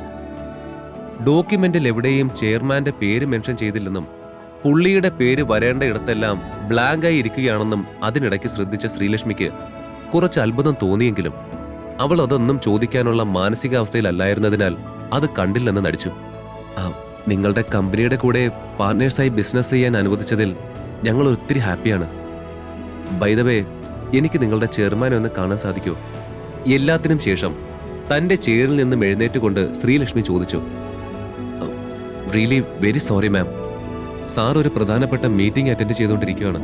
ശ്രീലക്ഷ്മിയെ നോക്കി പുഞ്ചിരി വിടാതെ തന്നെ അവർ പറഞ്ഞത് സമ്മതിക്കും വിധം ശ്രീലക്ഷ്മി ഒന്ന് ചിരിച്ചു. മഹാദേവിയെ ശ്രീലക്ഷ്മി ഫോൺ വിളിക്കും മുൻപേ തന്നെ അവരുടെ കോൾ അവളെ തേടിയെത്തിയിരുന്നു. കോൾ അറ്റൻഡ് ചെയ്ത പാടെ മറുപുറത്തു നിന്നും സന്തോഷത്തോടെയുള്ള അവരുടെ ആ സംസാരം കേട്ട് ശ്രീലക്ഷ്മി പകച്ചു നിന്നു. ഒന്നാമത് താൻ വിളിച്ചു പറയാതെ തന്നെ ഇത്രയും വേഗം കാര്യം മഹാദേവി എങ്ങനെ അറിഞ്ഞെന്നുള്ള സംശയവും, രണ്ടാമത് മഹാദേവി ഇത്രയും സ്നേഹത്തോടെ ആദ്യമായി തന്നോട് സംസാരിക്കുന്നതിലെ അത്ഭുതവുമായിരുന്നു. മുത്തശ്ശി, കാര്യമെല്ലാം ഓക്കെ ആയ വിവരം ഇത്രയും പെട്ടെന്ന് എങ്ങനെയാ അറിഞ്ഞേ? ഞാൻ സൈൻ ചെയ്ത് ഇപ്പൊ ഇറങ്ങിയുള്ളൂ അവിടുന്ന്. ശ്രീലക്ഷ്മി സംശയത്തോടെ ചോദിച്ചത് കേട്ട് മറുപുറത്തു നിന്നും മഹാദേവിയുടെ ചിരി ഉയർന്നു. എന്റെ പൊന്ന് ലച്ചു, ഞാൻ മാത്രമല്ല, കേരളത്തിലെ എൻഎയർ ബിസിനസ് വേൾഡ് മുഴുവൻ കാര്യം അറിഞ്ഞിട്ടുണ്ട്. ട്രൈ മീഡിയയിൽ പുതിയ ചെയർമാൻ ചാർജ് ഏറ്റെടുത്ത് ആദ്യമായിട്ടാണ് മോളെ ഏതെങ്കിലും ഒരു കമ്പനിയുമായി ഇങ്ങനെ ഒരു പാർട്ണർഷിപ്പ് ഡീലിൽ ഓക്കെ പറയുന്നത്, അതും നമ്മുടെ വർമാസുമായി. മഹാദേവി അഭിമാനത്തോടെ പറഞ്ഞത് കേട്ട് ശ്രീലക്ഷ്മി തനിക്ക് മുൻപിലൂടെ പോയിരുന്ന മറ്റ് കമ്പനീസിന്റെ റെപ്രസെന്റേറ്റീവ്സിനെ ഓർത്തു. It's all because of you മോളെ. നീ ഇല്ലായിരുന്നെങ്കിൽ എനിക്കറിയില്ല ഇങ്ങനെ ഒരു ഓപ്പർച്യൂണിറ്റി നമുക്ക് കിട്ടുമായിരുന്നോ ഇല്ലയോ എന്ന് പോലും. ഏതായാലും ഇന്ന് ഈ സന്തോഷത്തിന് മോൾക്ക് വേണ്ടി ഒരു പാർട്ടി അറേഞ്ച് ചെയ്യാം. അവിടെ എത്തിയിട്ട് മോൾ എങ്ങനെ ഇത് സാധിച്ചു എന്ന കാര്യം എല്ലാവരുമായി ഷെയർ ചെയ്യണം, കേട്ടല്ലോ? അപ്പോ ഈവനിങ് 7 മണിക്ക് ഓസ്റ്റിൻ സ്പേസ് 7 സ്റ്റാർ ഹോട്ടലിലേക്ക് ദേവയാനിയെ ഋഷിയും കൂട്ടി വരൂ. We will be waiting for you. Take care മോളു. ബൈ. അത്രയും പറഞ്ഞ് മഹാദേവി കോള് കട്ട് ചെയ്തതും ശ്രീലക്ഷ്മി എന്ത് ചെയ്യുമെന്നറിയാതെ നിന്നു. വൈകിട്ട് ഋഷിക്കും ദേവയാനി അമ്മയ്ക്കുമൊപ്പം ശ്രീലക്ഷ്മി ഓസ്റ്റിൻ സ്പേസിലേക്ക് വരുമ്പോൾ അവിടെ വന്നു ചേർന്നിരിക്കുന്ന മറ്റു പല കമ്പനീസിലെ ഉയർന്ന ആളുകൾ മുതൽ കുടുംബാംഗങ്ങൾ വരെ ശ്രീലക്ഷ്മിയെ അഭിനന്ദിക്കുന്നുണ്ടായിരുന്നു. പലരിലും അവളോട് അസൂയ നിറഞ്ഞു വന്നിരുന്നുവെങ്കിലും സിദ്ധാർത്ഥന്റെ മുഖത്ത് പ്രതിഫലിച്ച അത്രയും ദേഷ്യവും അസൂയയും മറ്റാരിലും ഉണ്ടായിരുന്നില്ല. ഹേയ്, ഈ സീറ്റ് പ്രയാഗയ്ക്ക് വേണ്ടി റിസർവ് ചെയ്തതാണ്. മാറി വേറെ എവിടെയെങ്കിലും പോയിരിക്കെ. ടേബിളിൽ ശ്രീലക്ഷ്മിക്ക് തൊട്ടടുത്ത സ്ഥാനം പിടിച്ച ഋഷിയെ നോക്കി സിദ്ധാർത്ഥ് ഉറക്കെ പറഞ്ഞത് കേട്ടാണ് എല്ലാവരും അങ്ങോട്ട് നോക്കുന്നത്. പ്രയാഗയോ? Who's she? സംശയത്തോടെ ഋഷി ചോദിച്ചുകൊണ്ട് തിരിഞ്ഞതും കണ്ടത് സിദ്ധാർത്ഥിന് തൊട്ടടുത്ത് ബ്ലൂ കളർ ഗൗണിൽ നിൽക്കുന്ന ഒരു സുന്ദരിയെയായിരുന്നു. ഇവളെ ഞാൻ എവിടെയോ കണ്ടിട്ടുണ്ടല്ലോ. അവളെ താൻ എവിടെയോ കണ്ടമറന്ന പോലെ തോന്നിയതും ഋഷി ഓർത്തെടുക്കാൻ ശ്രമിച്ചുകൊണ്ട് സ്വയം പറഞ്ഞുപോയി. ഋഷിൻ, ഞാൻ നിന്നോടാ പറയുന്നത്, അവിടെ നിന്ന് എഴുന്നേൽക്കാൻ. സിദ്ധാർത്ഥ് ഉറക്കെ ഋഷിയെ നോക്കി പറഞ്ഞു. അതോടെ പ്രയാഗയെ ഓർത്തെടുക്കാൻ ശ്രമിച്ചുകൊണ്ടിരുന്ന ഋഷി ദേഷ്യത്തോടെ അവനെ നോക്കി. ശബ്ദം കുറച്ച് സംസാരിക്കും സിദ്ധാർത്ഥ്, എന്റെ ചെവിക്ക് കേൾവി കുറവൊന്നുമില്ല. ഉള്ളിലെ ദേഷ്യം അടക്കിക്കൊണ്ട് സിദ്ധാർത്ഥിനോട് അവൻ പറഞ്ഞു. ഓഹോ, നിനക്ക് ചെവി കേൾക്കാവുന്നോ? റിയലി? എന്നിട്ട് ഞാൻ പറഞ്ഞത് കേട്ടിട്ടും എന്താ അനങ്ങാപ്പാറ പോലെ ഇവിടെ ഇരിക്കുന്നത്? ഇത് പ്രയാഗയുടെ സീറ്റാണ്, അവിടെ എണീക്ക്. തനിക്ക് ചെയ്യാൻ പറ്റാതെ വന്ന ട്രൈ മീഡിയയുമായുള്ള പാർട്ട്ണർഷിപ്പിന്റെ കാര്യം ശ്രീലക്ഷ്മി ഭംഗിയായി ചെയ്തതിന്റെ അസൂയയും ദേഷ്യവും ഒട്ടും തന്നെ അടക്കാൻ വയ്യാതെയായിരുന്നു സിദ്ധാർത്ഥ് ഇപ്പോ ഋഷിയുടെ മെക്കിട്ട് കയറി തീർക്കാൻ ശ്രമിക്കുന്നത്. അത് നല്ല വ്യക്തമായി തന്നെ ഋഷിക്കും ശ്രീലക്ഷ്മിക്കും മനസ്സിലാവുന്നുണ്ടായിരുന്നു. എത്ര നേരമായി ഞാൻ നിന്നോട് പറയുന്നു ഇവിടെ നിന്ന് എഴുന്നേക്കാൻ. എന്താ നിനക്ക് മലയാളം മനസ്സിലാവുന്നില്ലേ? സിദ്ധാർത്ഥ് രോഷത്തോടെ ചോദിച്ചു. എന്തിന്? ഈ സീറ്റിൽ നിന്ന് ഞാൻ എഴുന്നേക്കേണ്ട ആവശ്യമുണ്ടെന്ന് എനിക്ക് തോന്നുന്നില്ല. കാരണം നിനക്കും നിന്റെ കൂടെയുള്ള ഈ പെൺകുട്ടിക്കും ഇരിക്കാൻ പാകത്തിന് ഒരുപാട് ചെയർസ് ഉണ്ട് ഇവിടെ. അങ്ങനെ നിന്നെയൊക്കെ പോലെ ഏതെങ്കിലും ഒരു ചെയറിൽ ഇരിക്കേണ്ട ആളല്ല പ്രയാഗ. അവസാനമായിട്ട് ഞാൻ പറയുക ഋഷി നിന്നോട്, ഈ സീറ്റ് പ്രയാഗയ്ക്ക് വേണ്ടി പ്രത്യേകമായി റിസർവ് ചെയ്തവയാണ്. വീണ്ടും സിദ്ധാർത്ഥിന്റെ ശബ്ദമുയർന്നു. അത് കണ്ടതും തെറ്റ് മുഴുവൻ സിദ്ധാർത്ഥിന്റെ ഭാഗത്താണെന്നും മറ്റെവിടെയോ സ്ഥാനം ഉറപ്പിച്ചിരുന്ന പ്രയാഗയെ വേറെ സീറ്റ് തരാമെന്ന് പറഞ്ഞ് കൂട്ടിക്കൊണ്ട് വന്നതാണ് അവനെന്നും അറിയാവുന്ന ശ്രീലക്ഷ്മി ഋഷിയുടെ കയ്യിൽ കൈ ചേർത്ത് അവനെ വിളിച്ചു. എനിക്കൊരു സഹായം ചെയ്തു തരുമോ ഋഷി? താൻ ഈ സീറ്റ് മാറി എന്റെ നേരെ ഓപ്പോസിറ്റ് ആയിട്ടുള്ള സീറ്റിൽ ഇരിക്കാവോ പ്ലീസ്? ശ്രീലക്ഷ്മി അവനെ നോക്കി സൗമ്യമായി പറഞ്ഞു. പക്ഷേ അത് കേട്ട് ഋഷി നെറ്റി ചുളുക്കി. ഇരിക്കൂ റിച്ചു പ്ലീസ്. ഇത്തവണ ശ്രീലക്ഷ്മി കൊഞ്ചിക്കൊണ്ട് പറഞ്ഞു. അതോടെ ഋഷി ചിരിയോടെ തലയാട്ടി താൻ ഇരുന്നിടത്ത് നിന്നും എഴുന്നേറ്റ് ശ്രീലക്ഷ്മിയുടെ നേരെ ഓപ്പോസിറ്റുള്ള ചെയർ ലക്ഷ്യമാക്കി നടന്നു. തനിക്ക് സമീപത്ത് പ്രയാഗ ഇരുന്ന് അല്പം കഴിഞ്ഞതും അവൾ തന്നെ കണ്ണെടുക്കാതെ നോക്കുന്നതായി തോന്നി ശ്രീലക്ഷ്മിക്ക്. ആദ്യം തന്റെ സംശയം മാത്രമായിരിക്കുമെന്ന് തോന്നി, ശ്രദ്ധിക്കാതെയിരുന്നു. പക്ഷേ വീണ്ടും അതേപോലെ തോന്നിയപ്പോൾ രണ്ടും കൽപ്പിച്ച് ശ്രീലക്ഷ്മി അവളെ തിരിഞ്ഞു നോക്കി. തിരിഞ്ഞപ്പോ അവൾ കണ്ടത് തന്നെ തന്നെ കണ്ണെടുക്കാതെ നോക്കിയിരിക്കുന്ന പ്രയാഗയായിരുന്നു. Excuse me. സംശയത്തോടെ ശ്രീലക്ഷ്മി അവളെ വിളിച്ചു. ആ? ശ്രീലക്ഷ്മിയുടെ ശബ്ദം കേട്ട് അത്രയും നേരം ശ്രീലക്ഷ്മിയുടെ കഴുത്തിലെ നെക്ലസിൽ കണ്ണെടുക്കാതെ നോക്കിക്കൊണ്ടിരുന്ന പ്രയാഗ എന്തോ സ്വപ്നത്തിൽ നിന്നെന്ന പോലെ ഞെട്ടി ഉണർന്നു. Is everything fine? അവളുടെ നോട്ടവും ഭാവവും കണ്ട് സംശയത്തോടെ ശ്രീലക്ഷ്മി ചോദിച്ചു. ആ, അതെന്താ അങ്ങനെ ചോദിച്ചത്? പ്രയാഗ കാര്യം മനസ്സിലാവാതെ തിരക്കി. അല്ല, താൻ എന്നെ ചുമ്മാ ഇങ്ങനെ എന്നെ തന്നെ നോക്കിക്കൊണ്ടിരുന്നത് എനിക്കെന്തേലും പ്രശ്നമുള്ള പോലുണ്ടോ? ഹേയ് നോ, ഒരു കുഴപ്പമില്ല. ഞാൻ തന്റെ കഴുത്തിലെ ഡ്രീം ലവർ കണ്ടു നോക്കിപ്പോയതാ. ചിരിയോടെ പ്രയാഗ മറുപടി പറഞ്ഞ് കേട്ടപ്പോഴാണ് ആ കാര്യം ശ്രീലക്ഷ്മി ഓർത്തത്. ഓ, ഐ എം സോറി. ഞാൻ പെട്ടെന്ന് കാര്യം മനസ്സിലാവാതെ വേറെന്തോ കരുതി. ശ്രീലക്ഷ്മി പെട്ടെന്ന് അബദ്ധം പിടഞ്ഞ പോലെ പറഞ്ഞു. Hey, it's okay. You don't have to apologise Sreelakshmi. ചിരിയോടെ തന്നെയായിരുന്നു പ്രയാഗയുടെ മറുപടി. അല്പം മുമ്പേ സിദ്ധാർത്ഥിന്റെ കൂടെ വന്നെങ്കിലും അവനെപ്പോലെ ദുഷ്ടമനസ്സല്ല പ്രയാഗയ്ക്കെന്ന് മനസ്സിലാക്കാൻ അതിൽ കൂടുതലൊന്നും വേണ്ടിയിരുന്നില്ല. ശ്രീലക്ഷ്മിയെ നോക്കി നിന്ന ഋഷി അവളുമായി സംസാരിക്കുന്ന പ്രയാഗയെ കണ്ടു. സംശയത്തോടെ വീണ്ടും അവളെ ഓർത്തെടുക്കാൻ ഒരു ശ്രമം നടത്തി. ശ്രീലക്ഷ്മി, ഈ ഡ്രീം ലവർ നെക്ലസ് താൻ എവിടുന്നാ വാങ്ങിച്ചത്? ഐ മീൻ, ഇത് കാണാൻ പോലും കിട്ടാൻ ബുദ്ധിമുട്ടുള്ള ഐറ്റം അല്ലേ? പ്രയാഗ പെട്ടെന്ന് ശ്രീലക്ഷ്മിയുടെ കഴുത്തിലെ ഡ്രീം ലവർ നോക്കി ചോദിച്ചു നിർത്തി. ജ്വല്ലറി ബിസിനസ് നടത്തി പോകുന്ന ഫാമിലിയായിരുന്നു പ്രയാഗയുടേത്. അതുകൊണ്ട് തന്നെ ഒരു ഒറിജിനൽ പീസ് ആഭരണങ്ങൾ കണ്ടാൽ അത് മനസ്സിലാക്കാനുള്ള കഴിവ് നല്ല പോലെ ഉണ്ടായിരുന്നു അവൾക്ക്. എങ്കിലും ഇതുവരെ ഒരു ഡ്രീം ലവർ നേരിൽ കാണാനോ സ്വന്തമാക്കാനോ ഉള്ള ഭാഗ്യം ആൾക്ക് കിട്ടിയിരുന്നില്ല. അയ്യോ, ഇത് ഞാൻ വാങ്ങിയതല്ല പ്രയാഗ. എനിക്കിത് എന്റെ ഒരു ഫ്രണ്ട് ഗിഫ്റ്റ് ചെയ്തതാ. അത്രയും താല്പര്യത്തോടെ തന്റെ കഴുത്തിലെ നെക്ലസിലേക്ക് നോക്കി നിൽക്കുന്ന പ്രയാഗയോട് ശ്രീലക്ഷ്മി സൗമ്യമായി പറഞ്ഞു. Oh, that so sweet of your friend. If you don't mind, ആ ഫ്രണ്ടിനോട് പറഞ്ഞ് എനിക്കും ഒരു ഡ്രീം ലവർ ഒപ്പിച്ചു തരാമോ? പ്രയാഗയുടെ ചോദ്യം കേട്ട് ശ്രീലക്ഷ്മി ഒരു സെക്കൻഡ് എന്ത് പറയണം അവളോടൊന്ന് അറിയാതൊന്ന് പതറി. കാരണം അവളുടെ ഊഹം വെച്ച് തനിക്കിത് തന്ന ശരത്ത് ഓൾറെഡി എന്തുമാത്രം പണം ഇതിനായി അവന്റെ സ്വത്തിൽ നിന്നും ഉപയോഗിച്ചു കാണുമെന്ന് അവൾ മനസ്സിലാക്കി വെച്ചിരുന്നു. അങ്ങനെ ഇരിക്കുമ്പോൾ ഒരു ഡ്രീം ലവർ കൂടെ വാങ്ങിക്കാൻ അവൻ എന്ത് ചെയ്യുമെന്ന് ശ്രീലക്ഷ്മി ഓർത്തുപോയി. ക്യാഷിനെ കുറിച്ചോർത്ത് ടെൻഷൻ ആവേണ്ട ശ്രീലക്ഷ്മി, അതിന്റെ ഡബിൾ ക്യാഷ് തന്റെ ഫ്രണ്ടിന് ഞാൻ കൊടുത്തോളാം. എനിക്ക് ഈ സാധനം കിട്ടാനില്ല എന്നൊരു പ്രശ്നമേ ഉള്ളൂ. പ്രയാഗ ചിരിയോടെ പറഞ്ഞത് കേട്ട് ശ്രീലക്ഷ്മി കണ്ണും മിഴിച്ച് അവളെ നോക്കി. ഡബിൾ എന്ന് പറയുമ്പോ 60 കോടി. ശ്രീലക്ഷ്മി മനസ്സിലോർത്തുപോയി. പ്ലീസ് ശ്രീലക്ഷ്മി, എനിക്ക് അത്രയും ഇഷ്ടമുള്ള സ്വന്തമാക്കാൻ ആഗ്രഹമുള്ള ജ്വല്ലറി ആയതുകൊണ്ടാ. പ്രയാഗ ഒറ്റ ശ്വാസത്തിൽ ശാന്തമായ സ്വരത്തിൽ പറഞ്ഞു നിർത്തി.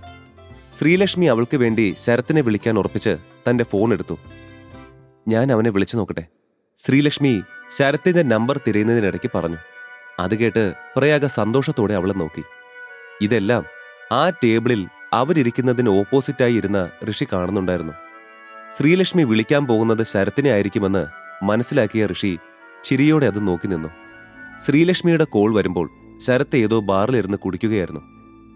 ഒട്ടും പ്രതീക്ഷിക്കാതെയുള്ള അവന്റെ കമ്പനിയുടെ തകർച്ച അവനെ നന്നേ തളർത്തിയിരുന്നു. അവന്റെ കമ്പനിയിൽ ഇൻവെസ്റ്റ് ചെയ്തിരുന്ന ഇന്ദ്രപ്രസ്ഥം ഒരു മുന്നറിയിപ്പും തരാതെ അവന്റെ കോൺട്രാക്ട് റദ്ദാക്കിയിരുന്നു. പോരാഞ്ഞ് അതിന് തൊട്ടടുത്ത നിമിഷം ഇൻകം ടാക്സ് അവന്റെ നികുതി വെട്ടിപ്പുകൾക്കെതിരെ ആക്ഷൻ എടുത്ത് അവന്റെ ശേഷിച്ച സ്വത്ത് മരവിപ്പിച്ചിരുന്നു. ഹലോ ശരത്. ആരാണ് വിളിച്ചതെന്ന് പോലും നോക്കാതെ കോൾ അറ്റൻഡ് ചെയ്തിരുന്നു ശരത്ത്. എടുത്തപാടെ ശ്രീലക്ഷ്മിയുടെ സ്വരം കേട്ടതും അത് അവളാണെന്ന് അവൻ മനസ്സിലാക്കി. ആ എന്താ ലക്ഷ്മി? ശരത്ത് ഒന്ന് നിശ്വസിച്ചുകൊണ്ട് അവളോട് ചോദിച്ചു. മറ്റൊന്നിനുമല്ല ഞാൻ വിളിച്ചത്. താൻ ഇന്നലെ തന്ന ഡ്രീം ലവർ നെക്ലസ് ഇല്ലേ, അതിനെക്കുറിച്ച് ചോദിക്കാനായിരുന്നു. ശ്രീലക്ഷ്മി ചോദിച്ചു നിർത്തിയത് കേട്ട് ശരത് ഒന്ന് ആലോചിച്ചു. ഏത്, ആ ഡ്യൂപ്ലിക്കേറ്റ് ഡ്രീം ലവറോ? ശരത്തിന്റെ മറുചോദ്യം കേട്ട് ശ്രീലക്ഷ്മി നെറ്റി ചുളിച്ചു. എന്ത്, ഡ്യൂപ്ലിക്കേറ്റോ? ശ്രീലക്ഷ്മി കാര്യം മനസ്സിലാവാതെ ചോദിച്ചു. അത് കേട്ട് അവൾക്കടുത്തിരുന്നിരുന്ന പ്രയാഗ പറയുന്നത് ശ്രദ്ധിച്ചു. ആന്നേ, തനിക്ക് വേണ്ടി ഞാൻ പണിയിച്ച ഡ്യൂപ്ലിക്കേറ്റ് ഡ്രീം ലവർ. എന്താ, തനിക്കത് തിരിച്ചു വേണോ? തരുന്നതിന് എനിക്ക് വിരോധമൊന്നുമില്ല, അതെന്റെ കയ്യിൽ തന്നെയുണ്ട്. പക്ഷേ തന്റെ ഹസ്ബൻഡ് ഋഷിയില്ലേ, അവൻ അത് എറിഞ്ഞത് കാരണം അതിന്റെ സ്റ്റോൺ ചിലത് ഇളകിയിട്ടുണ്ട്. താൻ ശരിയാക്കിക്കൊള്ളൂ അത്. ശരത്തിന്റെ ആ ചോദ്യങ്ങളെല്ലാം കേട്ട് അന്താളിച്ചു നിന്നു ശ്രീലക്ഷ്മി. താൻ വേറെ ഡ്രീം ലവർ എനിക്ക് വാങ്ങിച്ചിട്ടില്ലേ? അത് താനല്ലേ അപ്പോ? ശ്രീലക്ഷ്മി ചോദിച്ചു. എന്തോന്ന്? കാര്യം പിടികിട്ടാതെ ശരത്ത് ചോദിച്ചു. ശ്രീലക്ഷ്മിക്ക് തന്റെ കഴുത്തിലുള്ള ഡ്രീം ലവർ അവന്റെ വകയല്ലെന്ന് മനസ്സിലായി. പെട്ടെന്ന് തന്നെ എന്തൊക്കെയോ പറഞ്ഞ് കോള് കട്ട് ചെയ്തു. Hey Sreelakshmi, all okay? Sreelakshmi ആകെ അസ്വസ്ഥതയായത് കണ്ട് പ്രയാഗ ചോദിച്ചു. അത് കേട്ടവൾ എന്ത് പറയണമെന്നറിയാതെ പ്രയാഗയെ നോക്കി. ഐ എം സോറി പ്രയാഗ, എനിക്കിത് ഗിഫ്റ്റ് ചെയ്തത് ആരാണെന്ന് എനിക്ക് അറിഞ്ഞൂടാ. എന്നെ അറിയുന്ന ആരോ കുറച്ച് സർപ്രൈസ് ആയിട്ട് തന്നതായിരുന്നു. പക്ഷേ എനിക്കറിയില്ല അതാരാണെന്ന്. സോ എനിക്ക് തന്നെ സഹായിക്കാൻ പറ്റുമെന്ന് തോന്നുന്നില്ല. I am sorry. ശ്രീലക്ഷ്മി പറഞ്ഞത് കേട്ട് പ്രയാഗ ഒന്ന് ചിരിച്ചു. എവിടെയോ ഒരു ചെറിയ സങ്കടം നിഴലിച്ചൊരു പുഞ്ചിരി. ഇറ്റ്സ് ഓക്കെ ശ്രീലക്ഷ്മി, എനിക്കത് കിട്ടാനുള്ള യോഗമായിട്ടില്ലെന്ന് തോന്നുന്നു. പോട്ടെ, യോഗമുണ്ടെങ്കിൽ ഞാൻ എപ്പോഴെങ്കിലും അത് സ്വന്തമാക്കും. പ്രയാഗ ഒരു നെടുവീർപ്പോടെ പറഞ്ഞു നിർത്തി. അപ്പോഴേക്കും അവളെ ഋഷി എവിടെയോ മുൻപ് കണ്ടിട്ടുണ്ടായിരുന്നതെന്ന് ഓർത്തെടുത്തിരുന്നു. ത്രൈ മീഡിയയുമായി ചേർന്ന് ബിസിനസ് ചെയ്യാൻ താല്പര്യം പ്രകടിപ്പിച്ചിരുന്ന മാജിക് ക്രിസ്റ്റൽ എന്ന കമ്പനിയുടെ മാനേജിംഗ് ഹെഡായിരുന്നു പ്രയാഗ. അത്രയും ചെറിയ പ്രായത്തിൽ ഇത്രയും ഉയരത്തിലെത്തിയ പ്രയാഗ ചെറിയ ആളല്ലെന്ന് ഋഷി മനസ്സിലോർത്തു. ഒരു ഭാഗത്ത് ഋഷി ചിരിയോടെ അതെല്ലാം മനസ്സിലോർത്തു നിൽക്കെ, മറുഭാഗത്ത് ശ്രീലക്ഷ്മി ആ ഡ്രീം ലവർ തനിക്ക് തന്നത് ആരാണെന്നുള്ള കടുത്ത ആലോചനയിലായിരുന്നു. ഇനി ഋഷിയായിരിക്കോ? ഋഷിയെ നോക്കി ശ്രീലക്ഷ്മി സ്വയം ചോദിച്ചു. ഏയ്, അവനാവില്ല. എനിക്ക് വേണ്ടി ഇന്നലെ തന്ന 4 കോടി തന്നെ പാവം ആരോടെങ്കിലും കടം വാങ്ങിയതായിരിക്കും. ഇതിനുള്ള 30 കോടിയൊക്കെ ഋഷി എങ്ങനെ ഉണ്ടാക്കാനാ? അതും മനസ്സിൽ ഓർത്തുകൊണ്ടിരിക്കുകയാണ് അവിടെ ഉണ്ടായിരുന്ന സ്റ്റേജിൽ നിന്നും മഹാദേവിയുടെ ശബ്ദം ഉയർന്നു കേൾക്കുന്നത്. Good evening all. നമ്മൾ ഇന്നിവിടെ കൂടിയിരിക്കുന്നത് എന്റെ കൊച്ചുമകൾ കാരണം ഞങ്ങളുടെ വർമ്മ ഗ്രൂപ്പിന് ത്രൈ മീഡിയയിൽ ലഭിച്ച ഓപ്പർച്യൂണിറ്റിയുടെ സെലിബ്രേഷന്റെ ഭാഗമായാണ്. അതെല്ലാവർക്കും അറിയാമെന്ന് ഞാൻ ഊഹിക്കുന്നു. അപ്പോ ഏത് രീതിയിലെ ബുദ്ധിപരമായുള്ള നീക്കങ്ങൾ കൊണ്ടാണ് എന്റെ കൊച്ചുമകൾ ശ്രീലക്ഷ്മി ഈ കാര്യം സാധിച്ചതെന്നറിയാൻ എന്നെപ്പോലെ നിങ്ങൾക്കും ആഗ്രഹമില്ലേ? മഹാദേവി സ്റ്റേജിൽ നിന്നും ചോദിച്ചതും ഉണ്ടെന്ന രീതിയിൽ അവിടെ ഉണ്ടായിരുന്ന സർവരും ശബ്ദം പുറപ്പെടുവിച്ചു. അത് കേട്ട് ഞെട്ടി എന്ത് ചെയ്യണമെന്നറിയാതെ നിന്ന ശ്രീലക്ഷ്മിയെ മഹാദേവി അടുത്ത നിമിഷം തന്നെ സ്റ്റേജിലേക്ക് വിളിച്ചിരുന്നു. ശ്രീലക്ഷ്മി മോളെ വാ. മഹാദേവി അവളെ സ്റ്റേജിലേക്ക് വിളിച്ചതിന്റെ കൂടെ മറ്റുള്ളവരുടെ നോട്ടം കൂടിയായതും ശ്രീലക്ഷ്മിക്ക് സ്റ്റേജിലേക്ക് പോവാതെ വേറെ വഴിയുണ്ടായിരുന്നില്ല. ആകാംക്ഷയോടെയുള്ള എല്ലാവരുടെയും നോട്ടം കണ്ടതും മടിയോടെ ശ്രീലക്ഷ്മി സംസാരിക്കാൻ തുടങ്ങി. ഞാൻ ശരിക്കും അവിടുത്തെ ചെയർമാനെ കണ്ടില്ല. ഞാൻ അവിടേക്ക് പോയി അല്പനേരം വെയിറ്റ് ചെയ്തപ്പോൾ തന്നെ ഒരു സ്റ്റാഫ് വന്നെനിക്ക് സൈൻ ചെയ്യാനുള്ള എഗ്രിമെന്റ് തന്നു. അത് വായിച്ച് സൈൻ ചെയ്യാൻ പറഞ്ഞു. അവരുടെ ID കാർഡിൽ കണ്ട പേര് നിഹാരിക എന്നായിരുന്നു. എന്റെ ഊഹം ശരിയാണെങ്കിൽ അത് ചെയർമാന്റെ PA ആണ്. അത് കഴിഞ്ഞ് ചെയർമാനെ കാണാൻ സാധിക്കുമെന്ന് ചോദിച്ചപ്പോൾ ചെയർമാൻ എന്തോ പ്രധാനപ്പെട്ട മീറ്റിംഗിലാണെന്നും അപ്പോൾ കാണാൻ സാധിക്കില്ലെന്നും പറഞ്ഞു. അന്ന് നടന്നതെല്ലാം അവൾ തുറന്നു പറഞ്ഞു. നീ ഒന്നുകൂടെ ഓർത്തു നോക്കിയേ, നീയും മീനാക്ഷിയും ഇന്നലെ ഇരുന്ന് പ്രിപ്പയർ ചെയ്ത പോലെ ഒന്നും അവിടെ പോയി ചോദിക്കേണ്ടിയോ പറയേണ്ടിയോ വന്നില്ലേ? ശ്രീലക്ഷ്മിയെ നോക്കി കേട്ടത് വിശ്വസിക്കാനാവാതെ ദേവയാനി അമ്മ ചോദിച്ചു. ഇല്ലമ്മേ, ഞാൻ ശരിക്കും അവിടെ ഉണ്ടായ കാര്യമാ പറഞ്ഞത്. ഞാൻ പ്രതീക്ഷിച്ചതുപോലെ യാതൊരു ബുദ്ധിമുട്ടും ഉണ്ടായിരുന്നില്ല, ശ്രീലക്ഷ്മി സൗമ്യമായി പറഞ്ഞു. അത് കേട്ടിരുന്നവരെല്ലാം പരസ്പരം നോക്കി. എല്ലാം കേട്ട് ദേഷ്യത്തോടെ സിദ്ധാർത്ഥ് മുഷ്ടി ചുരുട്ടി തന്റെ ചാൻസിനായി കാത്തിരുന്നു. ഇതിലിപ്പോ ശ്രീലക്ഷ്മി എന്ത് മലമറിച്ചെന്നാ നിങ്ങൾ രണ്ടാളും പറയുന്നേ? അവൾ പ്രത്യേകിച്ച് വലിയ എഫേർട്ട് എന്തെങ്കിലും എടുത്തതായി അവൾ തന്നെ പറഞ്ഞത് കേട്ടിട്ട് എനിക്ക് തോന്നിയില്ല. അവൾക്ക് ഭാഗ്യമുണ്ടെന്നാ അതിന് പറയേണ്ടത്, അല്ലാതെ സ്കില്ലുണ്ടെന്നല്ല.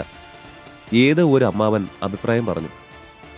അയാൾ തുറന്നടിച്ച് അങ്ങനെ പറഞ്ഞതിൽ സിദ്ധാർത്ഥ് ശരിക്കും സന്തോഷിച്ചു. അയാൾ ഒറ്റയടിക്കാ പറഞ്ഞത് ശ്രീലക്ഷ്മിക്ക് ശരിക്കും വിഷമമായി. അതെ, ചുരുക്കം പറഞ്ഞ ശ്രീലക്ഷ്മി വലിയ എഫേർട്ടൊന്നും എടുക്കാതെയാണ് കാര്യം സാധിച്ചത്. മറ്റുള്ളവരും ശ്രീലക്ഷ്മിയെ നിസ്സാരമാക്കിക്കൊണ്ട് പറഞ്ഞു. ശ്രീലക്ഷ്മി മുത്തശ്ശിയെ നോക്കി. അവർ ഒരഭിപ്രായവും പറയാതെ ഇരിക്കുകയായിരുന്നു. മുത്തശ്ശി, ഞാൻ ഇതിലൊന്നും ചെയ്തിട്ടില്ല എന്നാണോ മുത്തശ്ശിക്കും തോന്നുന്നത്? ശ്രീലക്ഷ്മി അവളുടെ വിഷമം തുറന്നു ചോദിച്ചു. മഹാദേവി വർമ്മ അത് കേട്ടെങ്കിലും പ്രത്യേകിച്ച് ഒരു ഭാവവുമില്ലാതെ ശ്രീലക്ഷ്മി ഒന്ന് നോക്കി. അവളുടെ ചോദ്യത്തിന് ഒരു ഉത്തരം അവർക്കില്ലായിരുന്നു. എപ്പോഴും അവർക്കിഷ്ടക്കൂടുതൽ സിദ്ധാർത്ഥിനോടായിരുന്നു. ഇപ്പോൾ ഈ ഫാമിലി ബിസിനസ് നിലനിൽക്കുന്നതിലെ ശ്രീലക്ഷ്മിയുടെ പങ്ക് അവർക്ക് അംഗീകരിക്കാതിരിക്കാൻ വയ്യ. മിക്കവാറും വർമാസ് ഗ്രൂപ്പ് ഓഫ് കമ്പനിയുടെ തലപ്പത്ത് കയറിയിരിക്കാനാവും അവളുടെ ആഗ്രഹം. അങ്ങനെയാണെങ്കിൽ മോളെ ശ്രീലക്ഷ്മി, അതങ്ങ് മറന്നേക്ക്. ഞാൻ ഇതിന് സമ്മതിക്കില്ല, അവൻ മനസ്സിൽ പറഞ്ഞുകൊണ്ട് തന്റെ ചെയറിൽ നിന്നും എഴുന്നേറ്റു. ശ്രീലക്ഷ്മി എന്തോ വലിയ കാര്യം ചെയ്ത പോലെയാണല്ലോ ഇവിടെ പലരും ഓരോന്നും പറയുന്നത്. ആൻഡ് മുത്തശ്ശി എന്തോന്നും മിണ്ടാതിരുന്നത്? മുത്തശ്ശിക്കറിയില്ലേ ഈ കാര്യത്തിന് വേണ്ടി ഞാൻ എന്തുമാത്രം എഫേർട്ട് എടുത്തിരുന്നു? ഹ, അങ്ങനെ പറയാതെ സിദ്ധാർത്ഥ്. നിന്റെ സംസാരം കേട്ടാ ആദ്യം ശ്രീലക്ഷ്മിയെ വിട്ട് രണ്ടാമത് നീ പോയിരുന്നെങ്കിലും ഇങ്ങനെ തന്നെ സംഭവിച്ചേനെ എന്ന് തോന്നുമല്ലോ. ശ്രീലക്ഷ്മിയെ നേരത്തെ സപ്പോർട്ട് ചെയ്ത ഒരു സ്ത്രീ പറഞ്ഞു. അത് കേട്ട് ഋഷി ഒന്ന് ചിരിച്ചു. ഹ, ചെറിയ ഇത് എന്തറിഞ്ഞിട്ടാ പറയുന്നതെന്ന് എനിക്ക് മനസ്സിലായില്ല. പക്ഷേ യു ആർ സോ റൈറ്റ്. അങ്ങനെയായിരുന്നെങ്കിൽ ഞാൻ തന്നെ ആ ഡീൽ ഓക്കെ ആക്കിയേനെ.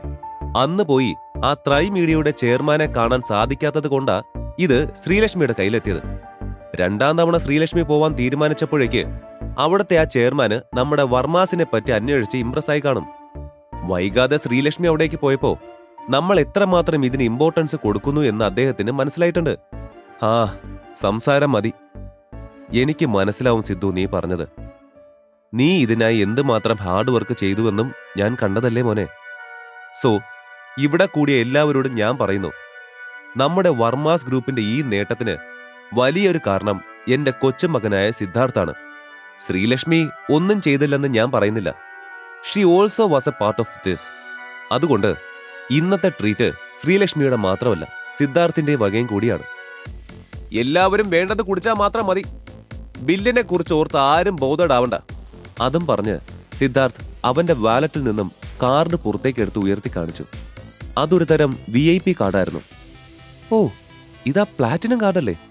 ബന്ധുക്കളിൽ ആരോ ചോദിച്ചത് കേട്ട് സിദ്ധാർത്ഥ് ചിരിയോടെ തലയാട്ടി. എല്ലാം കണ്ടുകൊണ്ട് നിന്ന പ്രയാഗയ്ക്കും അവൻ വളരെ റിച്ചാണെന്ന് മനസ്സിലായിരുന്നു. കാരണം പ്രയാഗയുടെ കൈവശമുള്ള കാർഡ് സിദ്ധാർത്ഥിന്റെ കാർഡിനേക്കാൾ ഒരു പിടി താഴെയുള്ള ഗോൾഡ് കാർഡായിരുന്നു. ഗോൾഡ് കാർഡിലെ മിനിമം ബാലൻസ് 50 ലക്ഷവും പ്ലാറ്റിനം കാർഡിലേത് 85 ലക്ഷവുമായിരുന്നു. ഹ, എന്താ എല്ലാവരും ഇങ്ങനെ നോക്കി നിൽക്കുന്നത്? Just enjoy it guys. നിങ്ങൾക്ക് വേണ്ടത് വേണ്ട അത്രയും കഴിച്ചോളൂ. I am the one who gonna pay all for this. ഒന്നിന് ഒരു മടിയും കാണിക്കണ്ട, വേണ്ടതെല്ലാം കഴിച്ചോളൂ. സിദ്ധാർത്ഥ് വീണ്ടും ഉറക്കെ പറഞ്ഞുകൊണ്ടിരുന്നു. Sir, bill. അല്പം കഴിഞ്ഞതും ഒരു വെയിറ്റർ ബിൽ പേ ചെയ്യാനായി സിദ്ധാർത്ഥിനെ സമീപിച്ചു. ആ ബില്ലൊന്നും നോക്കുക പോലും ചെയ്യാതെ അവൻ അവന്റെ കാർഡ് അയാൾക്ക് നേരെ നീട്ടി. ഇതിപ്പോ 10-30ഓളം പേരുടെ ബിൽ പേ ചെയ്താലും എന്റെ അക്കൗണ്ടിൽ ബാലൻസ് ഉണ്ടാവും. ഇവിടെ ചിലർക്കൊക്കെ ഒറ്റ ആളുടെ സ്വന്തം ബില്ലെങ്കിലും പേ ചെയ്യാനുള്ള കഴിവുണ്ടോ ആവോ. മേ ബി അത്തരക്കാരൊക്കെ ഇതുപോലുള്ള ഫംഗ്ഷൻസിലാവും എക്സ്പെൻസീവ് ഫുഡും ഡ്രിങ്ക്സും ഒക്കെ ട്രൈ ചെയ്യുന്നത്. പാവങ്ങൾ, അവരും എന്റെ ചെലവിൽ അർമാദിക്കട്ടെ. ഋഷിയെയും ശ്രീലക്ഷ്മിയെ നോക്കി പുച്ഛത്തോടെ സിദ്ധാർത്ഥ് പറഞ്ഞു. അല്പസമയത്തിനുള്ളിൽ ആ വെയിറ്റർ തിരിച്ചു വന്നു. എക്സ്ക്യൂസ് മീ സർ, നിങ്ങളുടെ കാർഡ് വർക്കാവുന്നില്ലല്ലോ. ഇത് എക്സ്പയർ ഡേറ്റ് ആയതൊന്നും അല്ലല്ലോ. തിരികെ വന്ന വെയിറ്റർ സിദ്ധാർത്ഥിനെ നോക്കി ചോദിച്ചു. അത് കേട്ടവൻ നെറ്റി ചുളുക്കി. നോ, അങ്ങനെ വരാൻ വഴിയില്ലല്ലോ. അതിന്റെ ഡേറ്റ് നെക്സ്റ്റ് 2 ഇയർ വരെയുണ്ട്. ആത്മവിശ്വാസത്തോടെ സിദ്ധാർത്ഥ് പറഞ്ഞു. എങ്കിൽ പിന്നെ സാറിന്റെ അക്കൗണ്ടിൽ അത്ര ബാലൻസ് ഉണ്ടാവില്ല. അല്ലാതെ വേറെ എന്തെങ്കിലും പ്രശ്നമുണ്ടെന്ന് ഞങ്ങൾക്ക് തോന്നുന്നില്ല സർ. തന്റെ വിനയഭാവം വിടാതെ തന്നെ അയാൾ പറഞ്ഞു. What the bullshit are you talking? എന്റെ അക്കൗണ്ടിൽ 85 lakhs ഉണ്ട്. കുറച്ച് മുന്നേ വരെ ഞാൻ ചെക്ക് ചെയ്തതാ. ചിലപ്പോ നിങ്ങളുടെ മെഷീൻ കംപ്ലൈന്റ് ആയിരിക്കും. ഇങ്ങനെ കേടായ മെഷീൻ വെച്ചോണ്ട് നിൽക്കാതെ മാറ്റിക്കൂടെ നിങ്ങൾക്ക്? അഹങ്കാരവും പുച്ഛവും നിറഞ്ഞ സ്വരത്തിൽ അവൻ പറഞ്ഞു. ഓ സാർ, സാറിന്റെ ബാലൻസ് 85 lakhs ആണെങ്കിൽ അത് മെഷീന്റെ കുഴപ്പമല്ല. സാറിന്റെ ബില്ല് അതിലും കൂടുതലാണ്. It is above 1 crore. Just check it sir. ബില്ലും കാർഡും സിദ്ധാർത്ഥിന് നേരെ നീട്ടിക്കൊണ്ട് അയാൾ പറഞ്ഞു. അത് കേട്ട് ഞെട്ടിപ്പോയിരുന്നു സിദ്ധാർത്ഥ് ഉൾപ്പെടെ എല്ലാവരും. അപ്പോഴും താൻ വിചാരിച്ചതെന്തോ സംഭവിച്ചതുപോലെ ഋഷി ചിരിക്കുന്നുണ്ടായിരുന്നു. What the hell? ഇതെന്ത് ബില്ലാണ്? 1,75,000 rupees? ഞാനിത് ആദ്യമായിട്ടൊന്നല്ല ഒരു 7-star ഹോട്ടലിൽ നിന്ന് പാർട്ടി നടത്തുന്നതും പേ ചെയ്യുന്നതും. വിളിക്ക് നിങ്ങളുടെ മാനേജറെ, വിളിക്ക്. സിദ്ധാർത്ഥ് വെയിറ്ററോട് ചൂടാവാൻ തുടങ്ങി. ആ ബില്ല് കേട്ട് വന്ന ബന്ധുക്കളും ബില്ലിനേക്കാളേറെ സിദ്ധാർത്ഥിന്റെ ഭാവമാറ്റം കണ്ട് ചെറുതായി ഞെട്ടിയിരുന്നു. ഏറെ വൈകാതെ മാനേജർ ആ പാർട്ടി ഹാളിലേക്ക് കടന്നു വന്നു. സർ, നിങ്ങളാണോ എന്നെ കാണണമെന്ന് പറഞ്ഞത്? സിദ്ധാർത്ഥിനെ നോക്കി സംശയത്തോടെ അയാൾ തിരക്കി. ഓ, നിങ്ങളാണോ ഈ ഹോട്ടലിന്റെ മാനേജർ? അയാളെ നോക്കി ദേഷ്യവും പുച്ഛവും കലർന്ന ഭാവത്തിലായിരുന്നു സിദ്ധാർത്ഥ് ചോദിച്ചത്. അതെ, എനി പ്രോബ്ലം സർ? പുരികമുയർത്തി അയാൾ ചോദിച്ചു. സർ, ഈ ബില്ല് നമ്മൾ ഇട്ടതിൽ മിസ്റ്റേക്ക് ഉണ്ടെന്നാണ് ഇദ്ദേഹം പറയുന്നത്. അവിടെ നിന്നിരുന്ന ഒരു വെയിറ്റർ മുൻപിലേക്ക് വന്ന് പറഞ്ഞത് കേട്ട് മാനേജറുടെ മുഖം ചുളിഞ്ഞു. ഗീവ് മി ബിൽ സർ, ഞാൻ വ്യക്തമായി പറഞ്ഞുതരാം. കടുത്ത സ്വരത്തിൽ അതും പറഞ്ഞുകൊണ്ട് സിദ്ധാർത്ഥിന്റെ കയ്യിൽ നിന്നും ബില്ല് വാങ്ങി മാനേജർ നോക്കി. കഴിച്ച ഫുഡും കാര്യങ്ങളും 25 ലക്ഷത്തിൽ താഴെ ബില്ലായിട്ടുള്ളൂ. പക്ഷേ ബാക്കി താങ്കൾ ഓർഡർ ചെയ്തിരിക്കുന്ന വൈനെല്ലാം കുറച്ച് എക്സ്പെൻസീവ് ആയിരുന്നു.